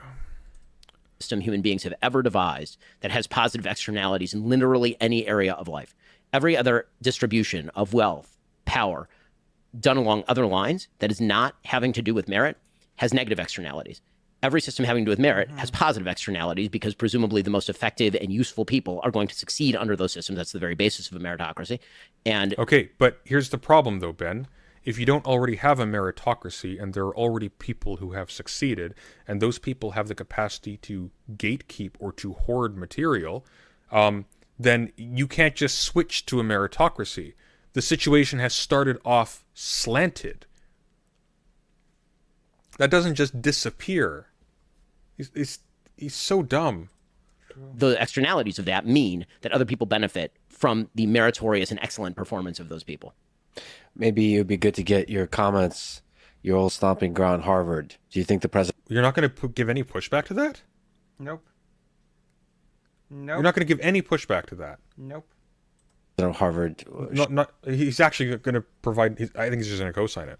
Should have been fired. I mean, I think she should have been fired not over the plagiarism allegations. I think she should have been fired based on her performance just at that congressional hearing.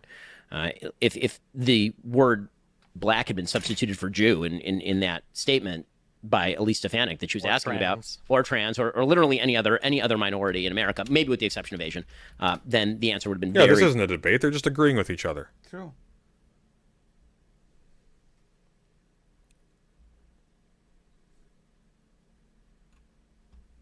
different coming from Cloudy and Gay.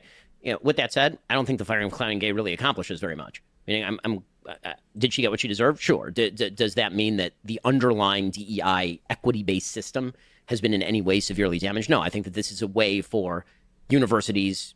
The equity-based system. True. What do you mean? Then we never would have gotten where we are now.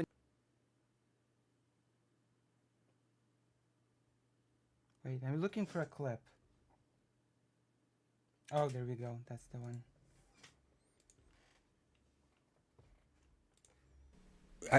Legacy students, you get in with you have a privilege. You have privilege.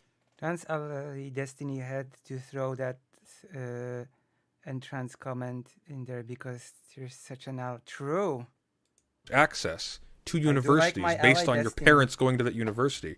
Your ancestors going to a university is directly related to their wealth level, to their income levels. Like, it's why the university system is structured around having absolute free time and leisure to do nothing but academic activities for 8 hours a day, every day of the week. It's true for Liz McGill-Penn also, to basically throw somebody overboard as the sacrifice to maintain the underlying system that continues to predominate at American universities, where they spend literally billions of dollars every... I mean, he's pushing back, but he's power bottoming.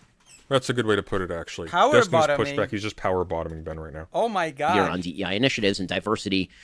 I gotta Google. What is power bottoming? Oh. I'm gonna Google it. No, don't worry about it. I'm gonna Google power bottoming. What exactly is a power bottom? Reddit. Shh, don't worry about it.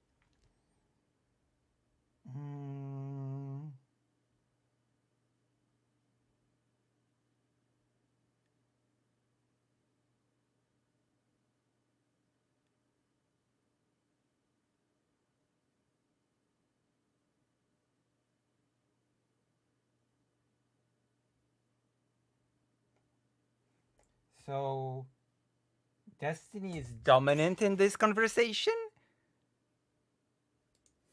And diversity administrators and all of this. Which I am suppose, you pure. know, is probably like a form of resistance, since Ben is absolutely also a bottom himself. Oh my god! One of the costs of education escalating is in the massive administrative. What's wrong with being a bottom? What's wrong with being a submissive person? Oh my god. That's so not nice. That's so mean. That's so mean-spirited.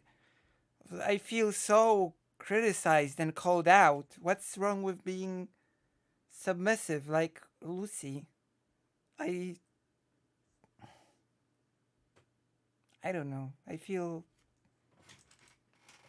you know, that's hurtful. These are hurtful words that bottom or use as a insult. Function that is now undertaken by universities, as opposed to teaching and you know, cost of dorms and such. You guys probably agree on a lot of this, right? Thank you, The Problem, for the $7.99. I never thought I'd see Ben Shapiro care if students are safe on campus. Yeah, indeed. Kind of, maybe, yeah. Kind of, maybe, yeah. I don't know.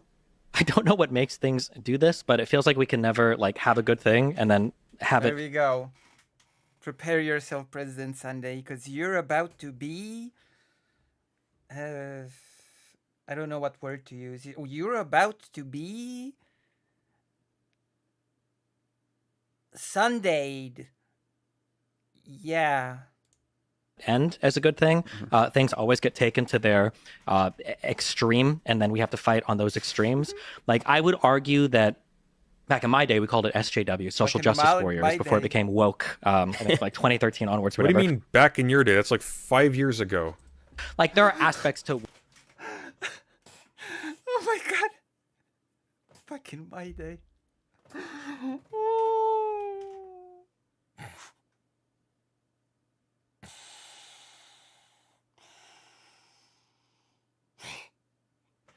I mean, it is true.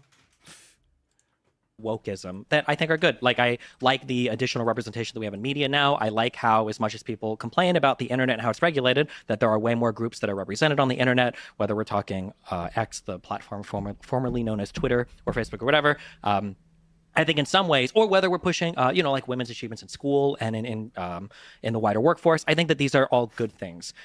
The issue that you run into is people don't ever have a stopping point, and I think people kind of get lost in this woke for woke's sake thing, where we start to see these very weird warpings of these like academic, I guess, arguments that are used for really horrible things. So, Example? for instance, I think that you Okay. can talk about in the United States things like white supremacy or This fucker wants there to be Nazi clubs on campus. That's what he thinks intellectual diversity is True. providing a place Yes. for people to organize to plot the eventual extermination of other members of their society. True. You need to be able to talk to them. No, you need them on campus because you need to talk to them. Like I don't even know like why on earth I still have no idea why Destiny is doing this, because the only reason why he's managed to survive all of these scandals thus far is because he is so unimportant politically that nobody real cares.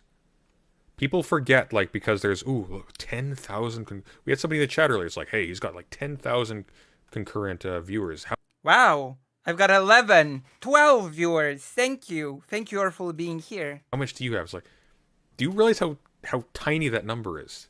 That's nothing. That's nothing.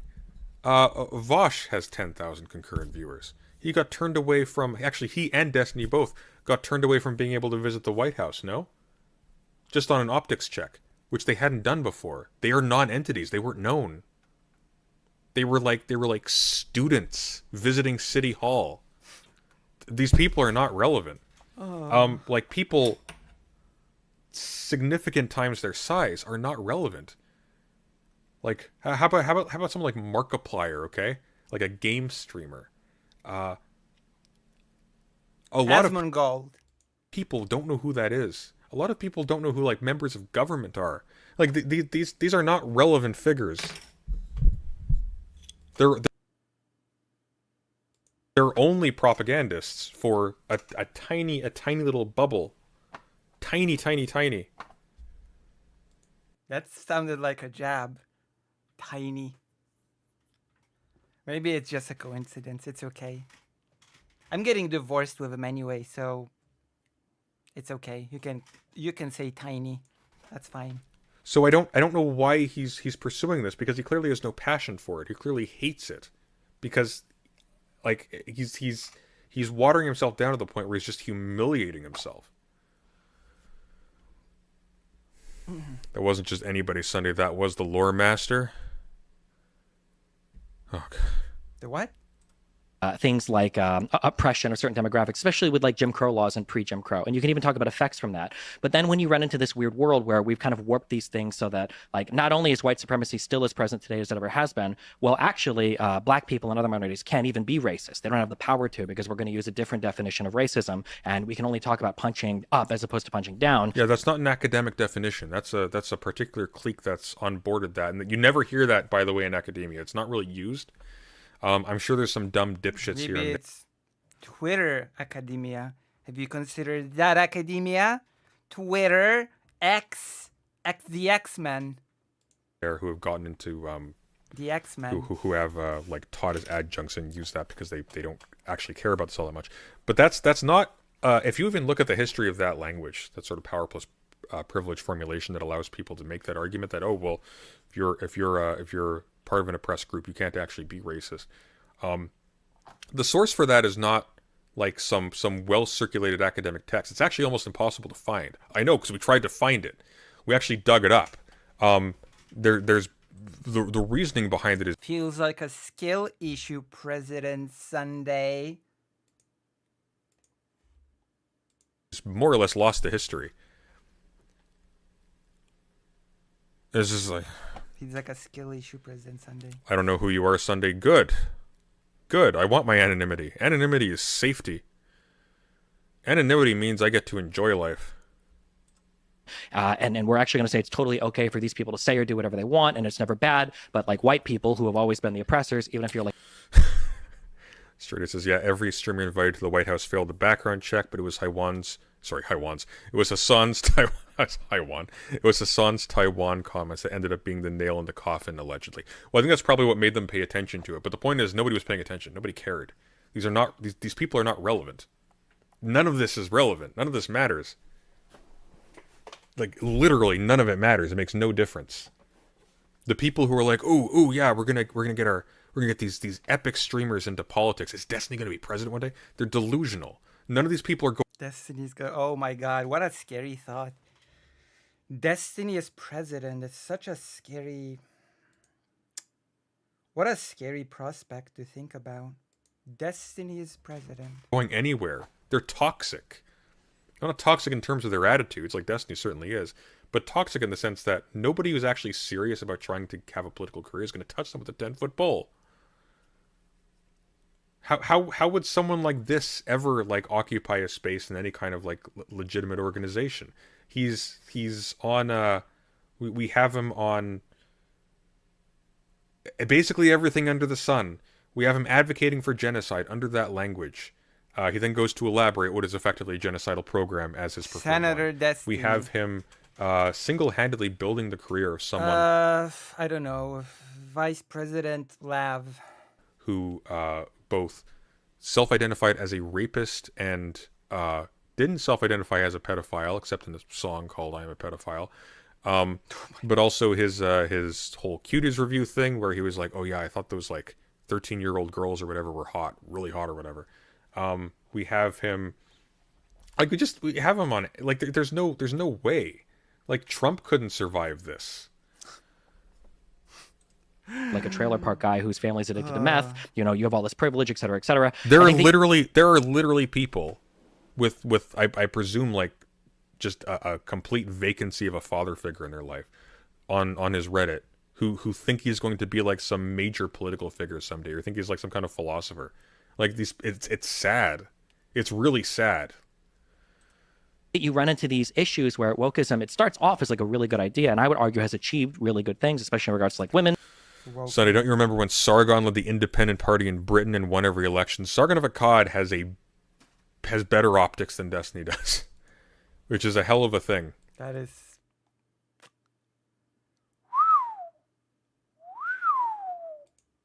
Education, everything, and then it just gets so academia-ized. So there's a word there, academic, whatever, where you take something and you put it in school too much, and then it comes out as some Frankenstein, You take something and you put it in school too much. I love this. cancer baby of like horrible things, such that today when I'm reading stuff, and I know Ben is the same way, like if I even You don't read stuff. hear somebody say the word, I said it as well in my coverage. I said it as well. Oh my god, I said it as well. like anti-racism, I'm probably ignoring every other thing you have to say. If you utter the word like colonial anything, I'm probably going to say you probably don't have anything good to say. Well, that's interesting because there are actually organizations that were responsible for settling the place that would become the State of Israel that had colonial in the name. Colonial anything. He's so stupid. He's just stupid. Maybe he just doesn't care about being stupid anymore because everybody's left him, but like he's just stupid. That is, oh my god, that's so mean. Everybody's left him. Everybody's left him. That is so mean. That is so harsh. You only read chat, Steven. It's what we know. That is so mean. Everybody's left. Oh snap. Everybody's left him. He hates and resents academia as a concept. It's weird as fuck. No, it's not. It makes perfect sense, actually. It shames him. Remember that conversation he had with the... Because here's the thing. Destiny's not actually hostile to academia. Destiny wants to be seen as academically competent. That's actually really important to him. Remember when that... what is she called? Like trans voice training or something? That music person came on to argue with his takes on Western music, on like the influence of Western music and how like all modern music that comes from, all innovation in modern music comes from Western innovations or whatever, or is white in some capacity, something like that. I can't remember exactly. I'm not going to be too harsh on his language because I can't remember it directly. But this was the key takeaway for me. He insisted on something. She flipped the script because she actually knew her stuff and was like, actually, no, not only are you incorrect, it's actually the precise opposite of what you're talking about. Let me give you the rundown on how like this, like these musical innovations actually came about and who's actually involved in that. And they mutes his microphone or mutes like Discord and turns to his chest like, geez, am I ever going to get to talk? And just starts attempting to game his position as the person who controls the larger stream to insult the person. Why? Because he'd been completely humiliated. This was like this whole thing where he's the music guy. He understands music. Remember his debate with Eric Stryker where he was like, he was arguing with him on like classical music or whatnot, and he was smarter than Eric Stryker there. High bar. That was like close. That's close to his ego. That's important to him. Like him knowing stuff, him being right about stuff is important to him, but not because he cares about the truth. It's because he wants to be the guy in the chair. So his solution, because there's really nothing to him, is to just mute the stuff that shows him for the fake he is. Like he's a papier-mâché sculpture of a person. There's nothing real here. He's in this respect exactly like Ben, just less legitimate because like less established, comes from like a trashy gamer background. Litigates all of his relationship scandals on stream, so no part of his life is no idea why you would do that. Nakedly exposed to everybody to dissect, so he has no capacity to engage in a serious political career. That is so wild. That is such a bad thing to do. That's about it.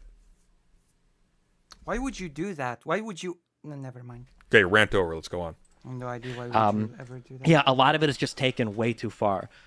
But you know what I will blame on some of this is I will blame conservatives for some of this, because I think one issue that happens, and I think Ben might even agree with me here too, is I think there's two huge problems that have happened in the United States. I think broadly speaking, is that one, we become more different than we ever have been, and two, we become more similar than we ever have been.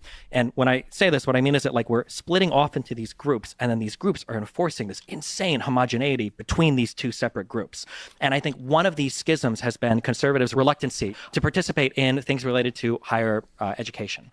So for a long time, conservatives are saying like, oh, you know, the educational institutions are against us. You know, Rush Limbaugh talks about how evil the colleges are and blah, blah, blah. And then what happens is conservatives are less and less willing to engage in them. So then you get this scenario or this environment where everybody that's engaged in academia on the administrative side are Yeah, that's not true, actually. In fact, it's kind of the opposite. A lot of people in academia are actually very conservative.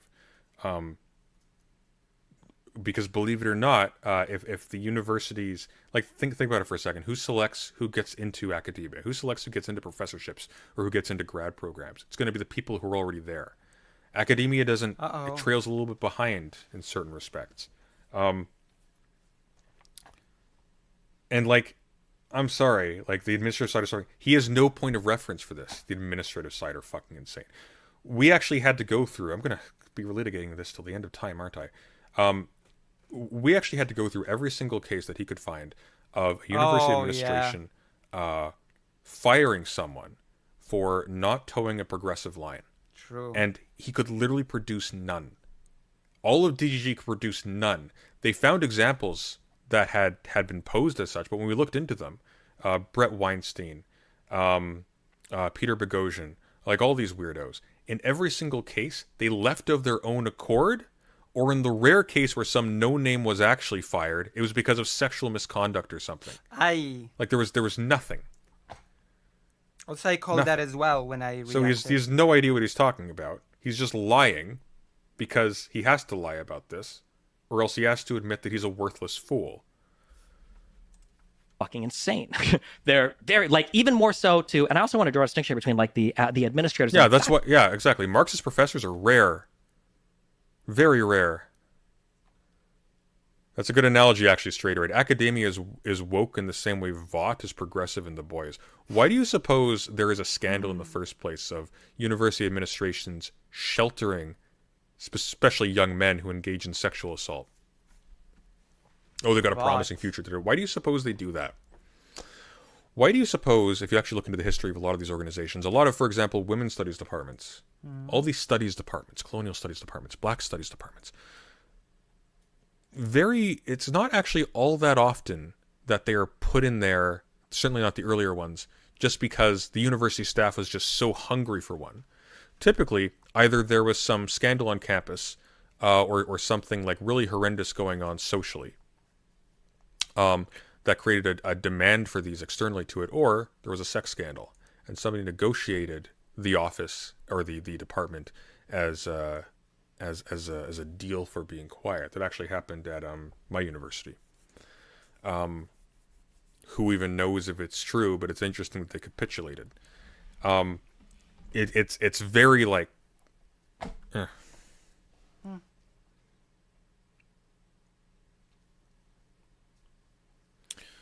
Everyone forgot, stopped talking about why they're allowed feminist movements on campuses. Yeah. And here's the problem, though. And here's the tragedy of the thing. What's the tragedy? This isn't at the administrative level, though. The reason why this is going to ring true, by the way, editor, that's his face for the thumbnail, okay? I knew it! I knew this was going to be a thumbnail. 1:56:56. I knew it! I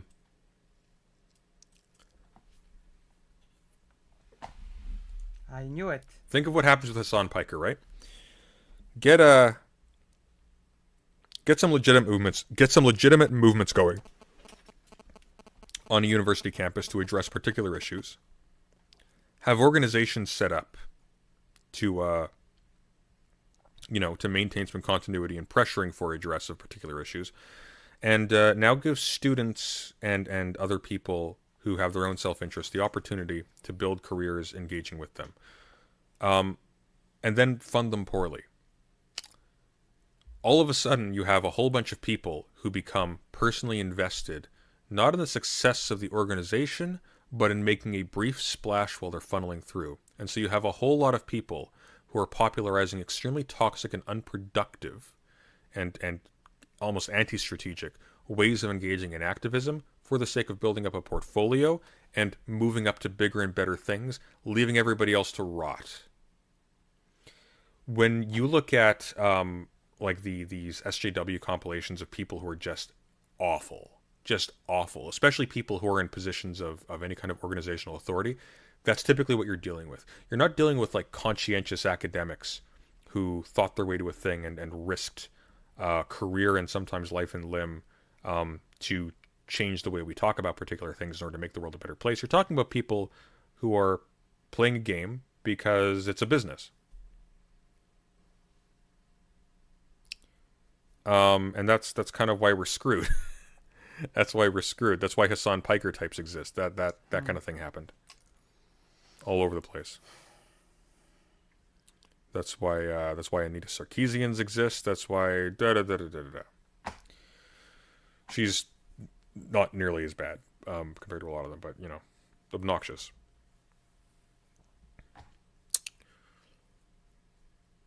Trying to think of who else. Lucy Hazet. Yeah. Most university professors are going to be liberal at best.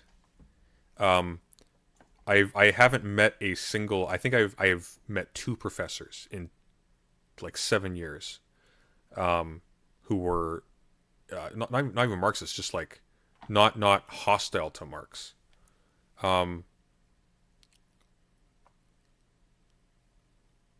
History departments, massively conservative. Political science departments, massively conservative.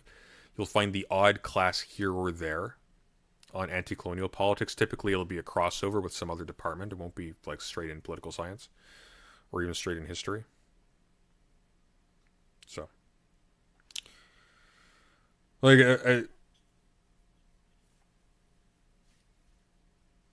the reason why he thinks that university administrators are insane is because this clown gets all of his information about what happens in universities from Benjamin Boyce and Sargon of Akkad and whatnot. That is so sad, depressing. The tube that feeds into his mouth terminates in that urinal.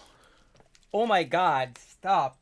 Faculty, because oftentimes when you're reading story after story after story of like all of these insane admins that are pushing further and further left, usually the faculty is fighting against it. A lot of the tenured professors, a lot of people in their departments are saying like, hold on, well, we actually don't agree with this. But I feel like because conservatives for so long have demonized these institutions rather than like critically evaluated them and You mean like you? And tried to like have like honest critique and engagement, that they've just like completely broken off. And when you only have a bunch of lefties or righties together, all they'll do is they'll veer off like even more into their insane directions. I feel like that's a big problem that we run into in the country, to where conservatives have totally broken off some conversations. Sir, I asked you directly, why do you think that you can't talk to progressives anymore? And you said because of the insane number of people, of professors and whatever, who had been fired for not towing the line. This is your line. This is the story you're telling.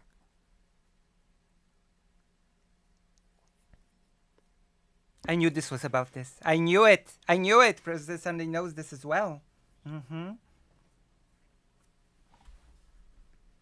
Broken away from, where they won't participate in them anymore, and then the people that you have left just run as far to the left as possible. Certainly when you look at certain institutions, I think that one of the things that people on both sides of the aisle are constantly looking at is, has the institution suffered such capture that there is just no capacity to fix it? And when you talk about the universities, I'm not going to blame conservatives for the failure of the universities, because they haven't been present in major positions at universities since effectively the late 1960s. Yeah, that's not true. That is not true at all. God, no. All of these... fuck's sake. All of these, like, celebrity post-liberals who are coming out of the woodwork. All of these, what's his example of, like, a leftist academic? Like, Steven Pinker?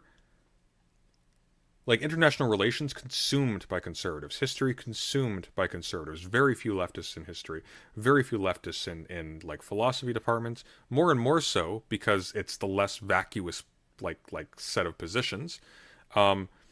Very few in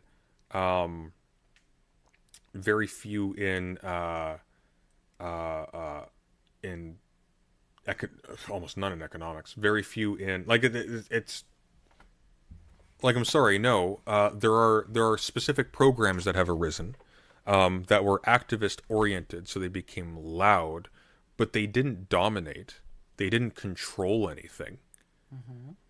Because they were loud, they had some really success in getting some somewhat embarrassing and very entitled brats into positions of authority to then get embarrassed. Abraham X. Kendi, Claudine Gay, people like that. But they never had control over anything. They were their attitudes were never hegemonic in the culture of universities in a serious way. And you can go read Shelby Steele's work on this, where he talks about how, he's now a conservative black person. He was a liberal black person at the time. He was actually quite a radical black activist at the time in the 60s. And he talks about walking into the office of liberal administrators who were largely on his side with regard to civil rights, and being a radical, him claiming that the systems of the university were inherently broken, were inherently wrong, unfixable. And he talks about this, it's a very evocative episode where he's talking about how he's smoking. And as he's smoking, the ash is growing more and more, and the ash falls down on this very expensive carpet. And the president of the university, who's listening to him rant and rave, Shelby Steele says, I thought he was going to say something about this. I mean, I was wrecking like $1,000 carpet in his office being a jackass. And instead, I could see him wilt inside. I could see him collapse. He didn't have the institutional credibility or the intellect or sort of the spiritual strength to just say, listen, I agree with you on some of these things, but you're acting like a jackass. And what you see in the late 1960s and early 1970s is, in fact, the collapse of these institutions, to the point where by the time I was going to college, there was this radical disproportion between conservatives and liberals. And the problem is that if you find left-wing academics, it's likely in the humanities, English departments, studies departments. You'll find little glints here and there in some of the social sciences, but comes to a system like the universities, basically you have to separate the universities off into two separate categories. One is STEM. Well, so let's be honest, Marx's ideas, as they actually are, simply not as controversial as people think. Yeah, Marx has been the most effectively slandered thinker in human history. It's kind of crazy, actually. It's crazy. Like, yeah, what is even meant by a Marxist professor? Like, Ben thinks socialism is when the government allocates any resources whatsoever to communities that didn't actually like go into a hamster wheel to generate every single cent directly. Like, he's crazy. These people are crazy. Like, they're lunatics. They don't live in the world. Like, it's and what's going to happen is, because we're just doomed. We're just screwed. Largely because like it's the poor state of public education that produces people like this and lets them succeed. Is the consequences of their attitudes just remaining endemic for decades is what's ultimately going to shame them, probably long after they're dead. Probably. So. Did Shapiro just appropriate Mannheim's story about meeting Hitler?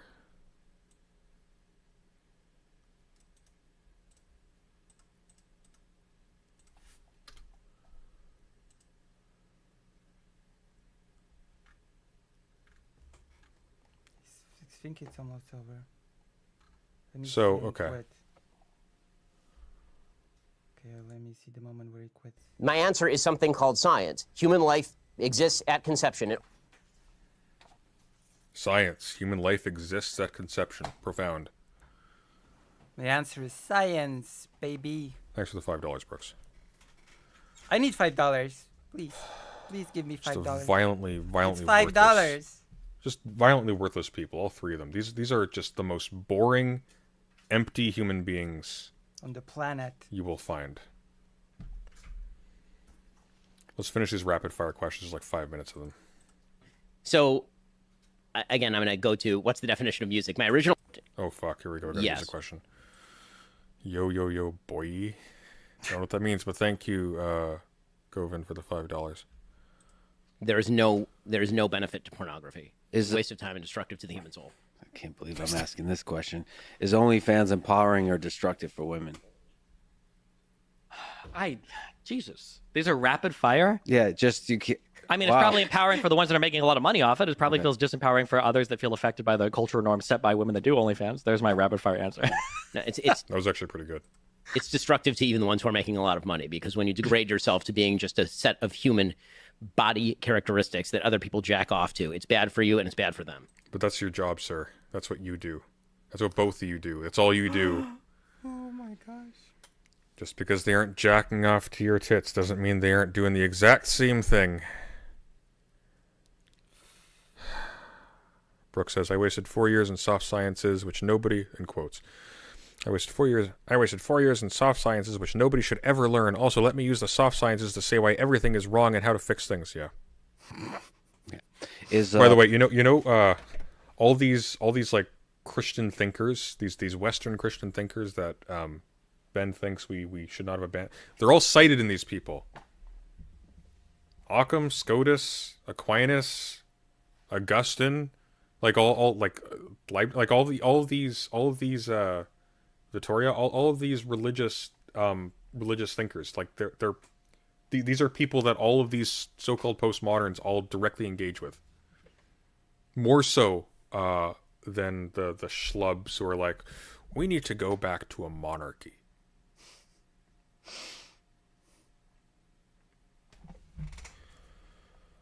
Rap music. Absolutely. Have you evolved on this? Or? Have I evolved on this? So, again, I'm going to go to what's the definition of music. My original argument about rap was that music involves the following three elements: rhythm, melody, harmony. Rap typically involves maybe one of those. There may be a melody, maybe sometimes. So it depends on the kind of rap. With that said, I could be convinced on this issue, but God, he's so dumb. I'm a classical violinist. I mean, that's how I was raised. I listen to Beethoven and Brahms and Mozart, like in the car with my kids. So is it poor kids comparable? Is in the same category as Beethoven, Brahms, and Mozart? I have a very hard time sticking it in the same category as that. First of all, if you're listening to fucking Mozart and Beethoven, you're not actually into classical music. That's Walmart classical music. That's the kind of thing they put into like baby Einstein or little whatever they call it. Like those little tracks you put on for infants with the idea that it'll make them smarter because there's a magic property to make them smarter and develop taste. No, interesting classical style music. That's not those. All right, you're both world-class debaters. No, they're not. All right, I'm done with this. They're actually both kind of shit, which is why they. Okay, well, I want to do something interesting now. Sorry. I want to talk about something. It's time to.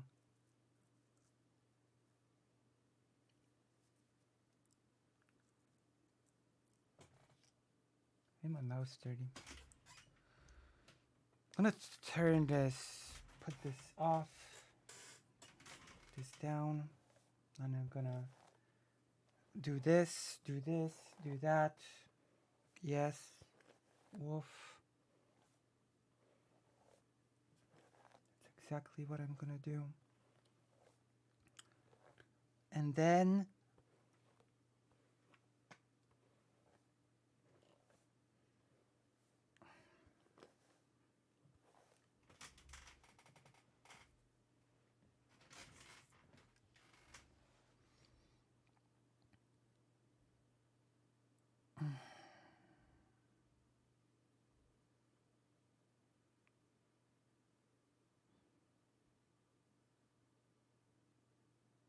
And then we're gonna do a topic. How about that? So, it's gonna be our big topic for today. There's let me see. Just real quick.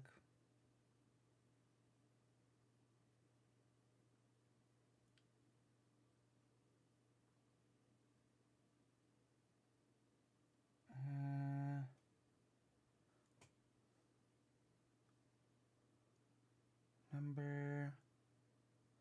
So true. President Sunday. What is here?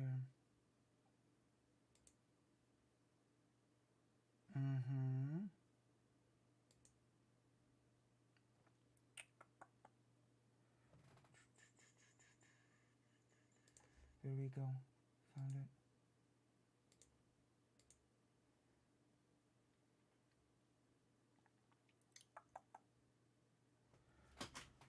There's been a crash.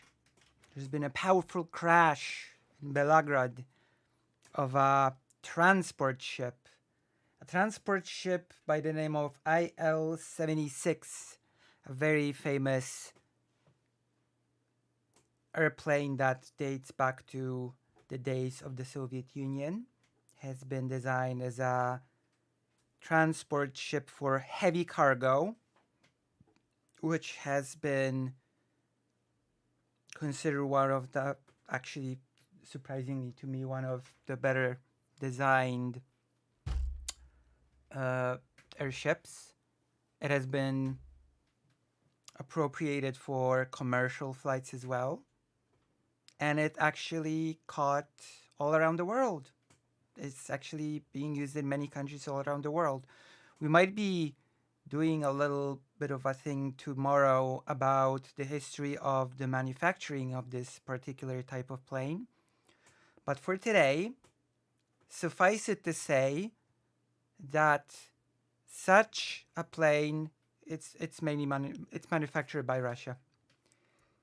Such a plane has crashed in Belgrade in Russia. And Russia, of course, says that it's been shot down by Ukraine. And here's the kicker. Here's the part when it becomes interesting. I don't know if anything has changed as we are speaking about it now, but the Russian side claims that 65 prisoners of war who were being prepared for a swap have been shot down inside of this plane, and all of them died.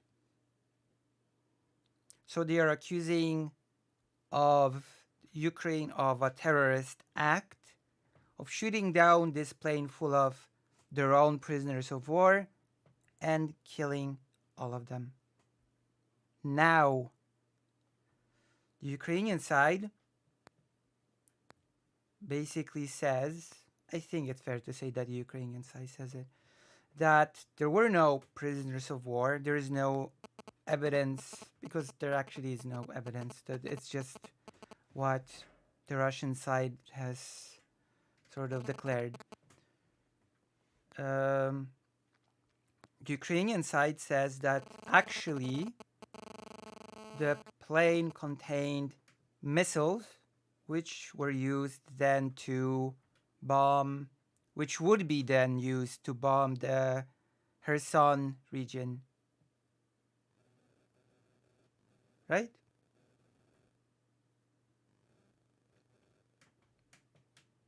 So it becomes sort of like a situation where speculative situation in which we have both sides with completely different versions of events. One side says you shut down a plane full of prisoners of war, and the other side says no, we actually shut down missiles that you were going to use against us.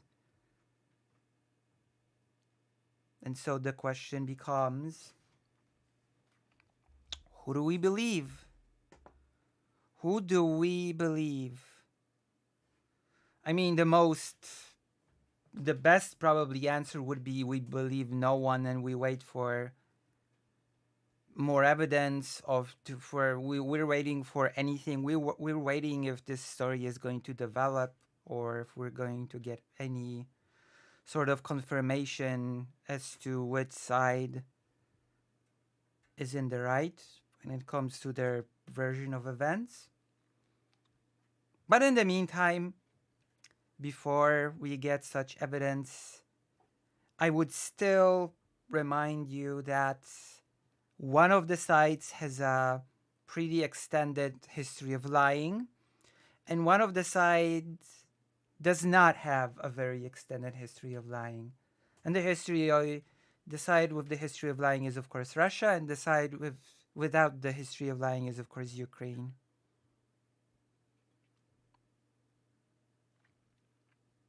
So I guess it's up to us to sort of decide which version of the story we want to believe in. There are, of course, some videos have emerged of this whole thing. Let me show you.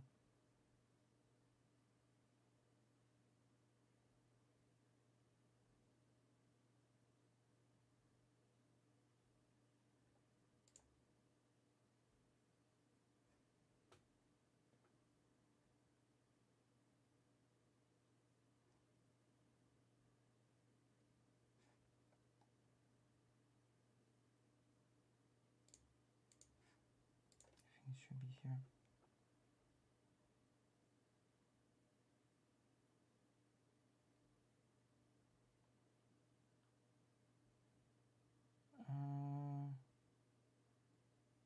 Where is it? We have some videos of the train crashing.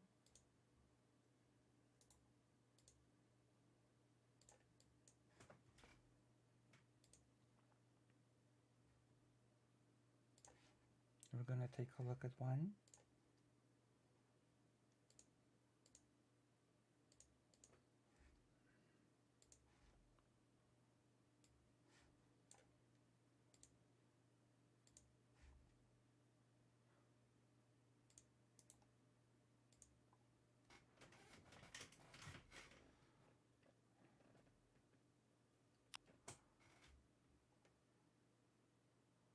That's the thing.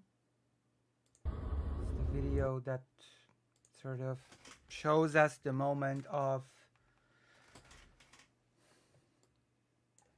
the plane crashing. See?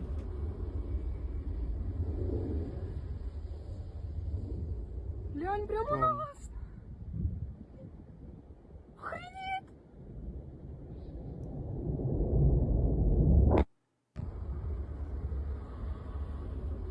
There's also another video which sort of shows a huge part of the plane falling off before sort of crashing into the ground. And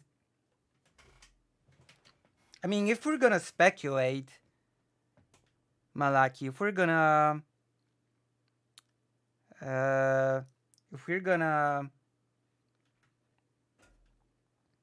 be doing some speculation, then because 65 prisoners of war have been mentioned, okay? So the question is, assuming that the Ukrainian version of events is real and that the plane was actually full of missiles, do those prisoners of war exist? I assume they exist if there was a talk of a swap.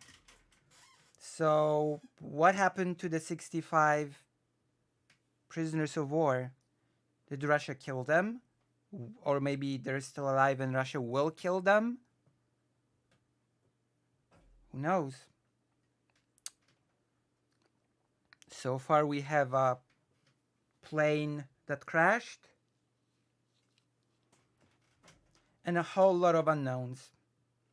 That's where we are.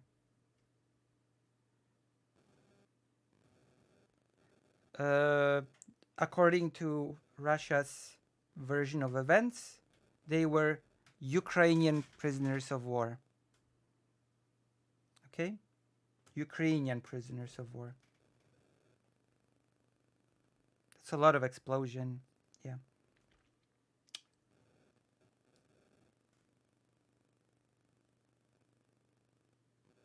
Well, it was shot down. The plane was shot down from. And there's, as I said, there is another video in which I'll try to find it actually. I'll actually try to find it.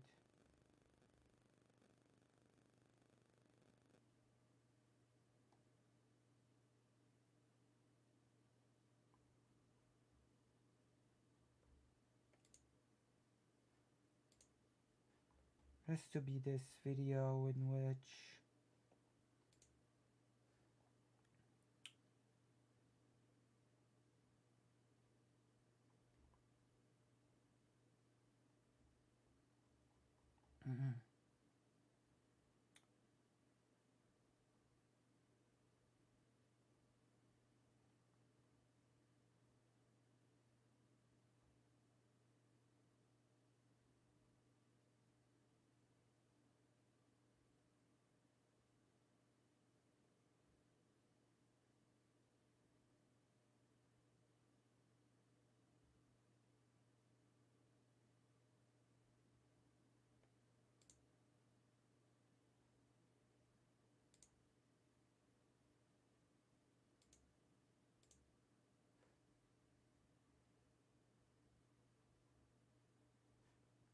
well, we have to. You will have to take my word for it.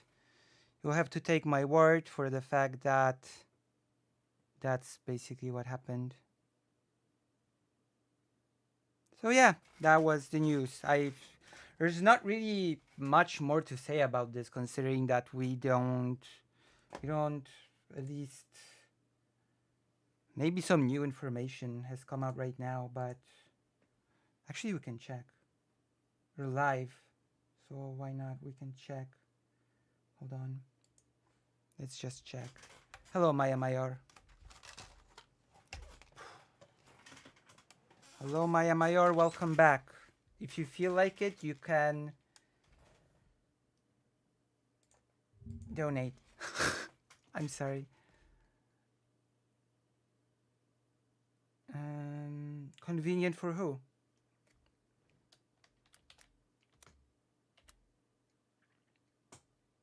Prisoners of war are rarely named.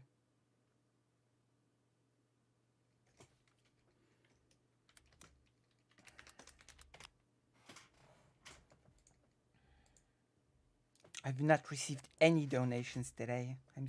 I'm really sad.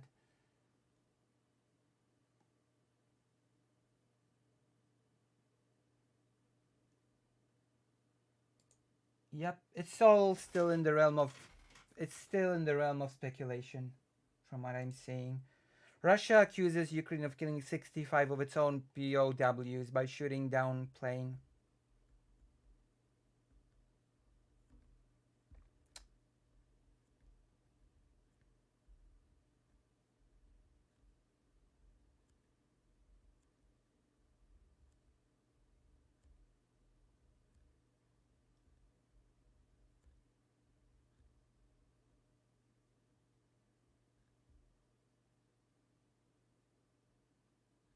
Ukraine says prisoner swap was scheduled. Ukraine's intelligence agency, I might as well show this on screen.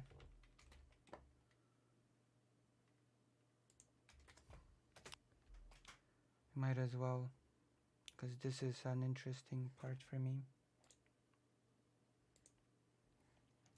Ukraine says prisoner swap was scheduled. Ukraine's intelligence agency confirmed the prisoner swap had been planned for Wednesday and said the captured Russian servicemen had been delivered to the agreed exchange point on time and were safe. Landing a transport plane in a 30-kilometer combat zone cannot be safe in any case. Must be discussed by both sides because otherwise it jeopardizes the entire exchange process, it said. It had no reliable information about who was on the downed plane, it added. Video footage posted on Telegram by Baza, a channel linked to Russian security services, and verified by Reuters, showed a large aircraft falling to the ground near the village of Yablonovo in Belgorod region and exploding in a fireball. Belgorod region. Belgorod. Hold on.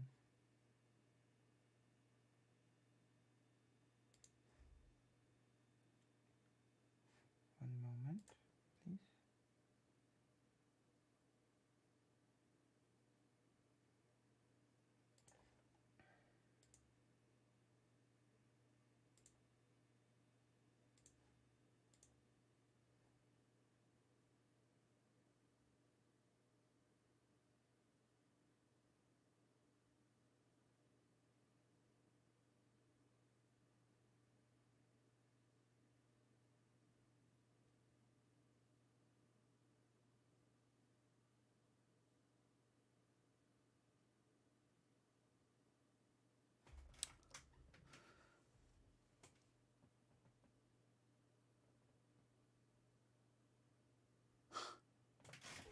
Maybe.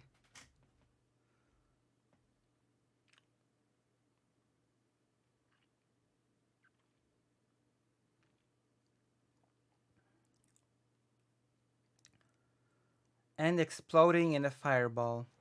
Andrei Kartapolov, a member of Russia's parliament and a retired general, told the Shot news outlet it was impossible for operators of Ukrainian surface-to-air missile systems to mistake transport planes for military planes or helicopters as targets. It was done deliberately to sabotage the prisoner exchange, said Kartapolov, saying a second Russian Il-76 transport plane carrying around 80 Ukrainian soldiers to the exchange had managed to turn around. Kartapolov, who has close links to the Russian Defense Ministry, said the plane had been downed by 3 missiles of either US or German manufacture. Reuters could not immediately verify details of who was on board the downed plane, but Moscow and Kiev have regularly swapped prisoners since Russia began what is called its special military operation in Ukraine in February 2022. The Belgorod region, which borders Ukraine, has come under frequent attack from Ukraine in recent months, including a December missile strike which killed 25 people.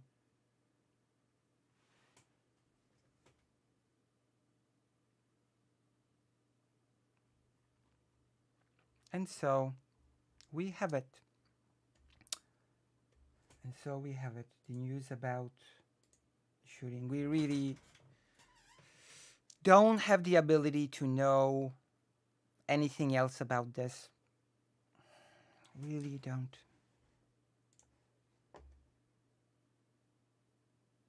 All right. This has been a lovely stream. A very lovely stream indeed. But I think we will continue this tomorrow.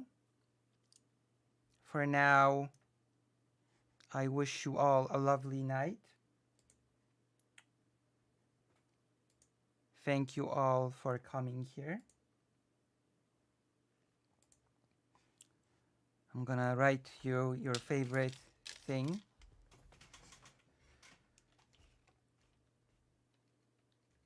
Prisoners of war are rarely comprised of so super special individuals.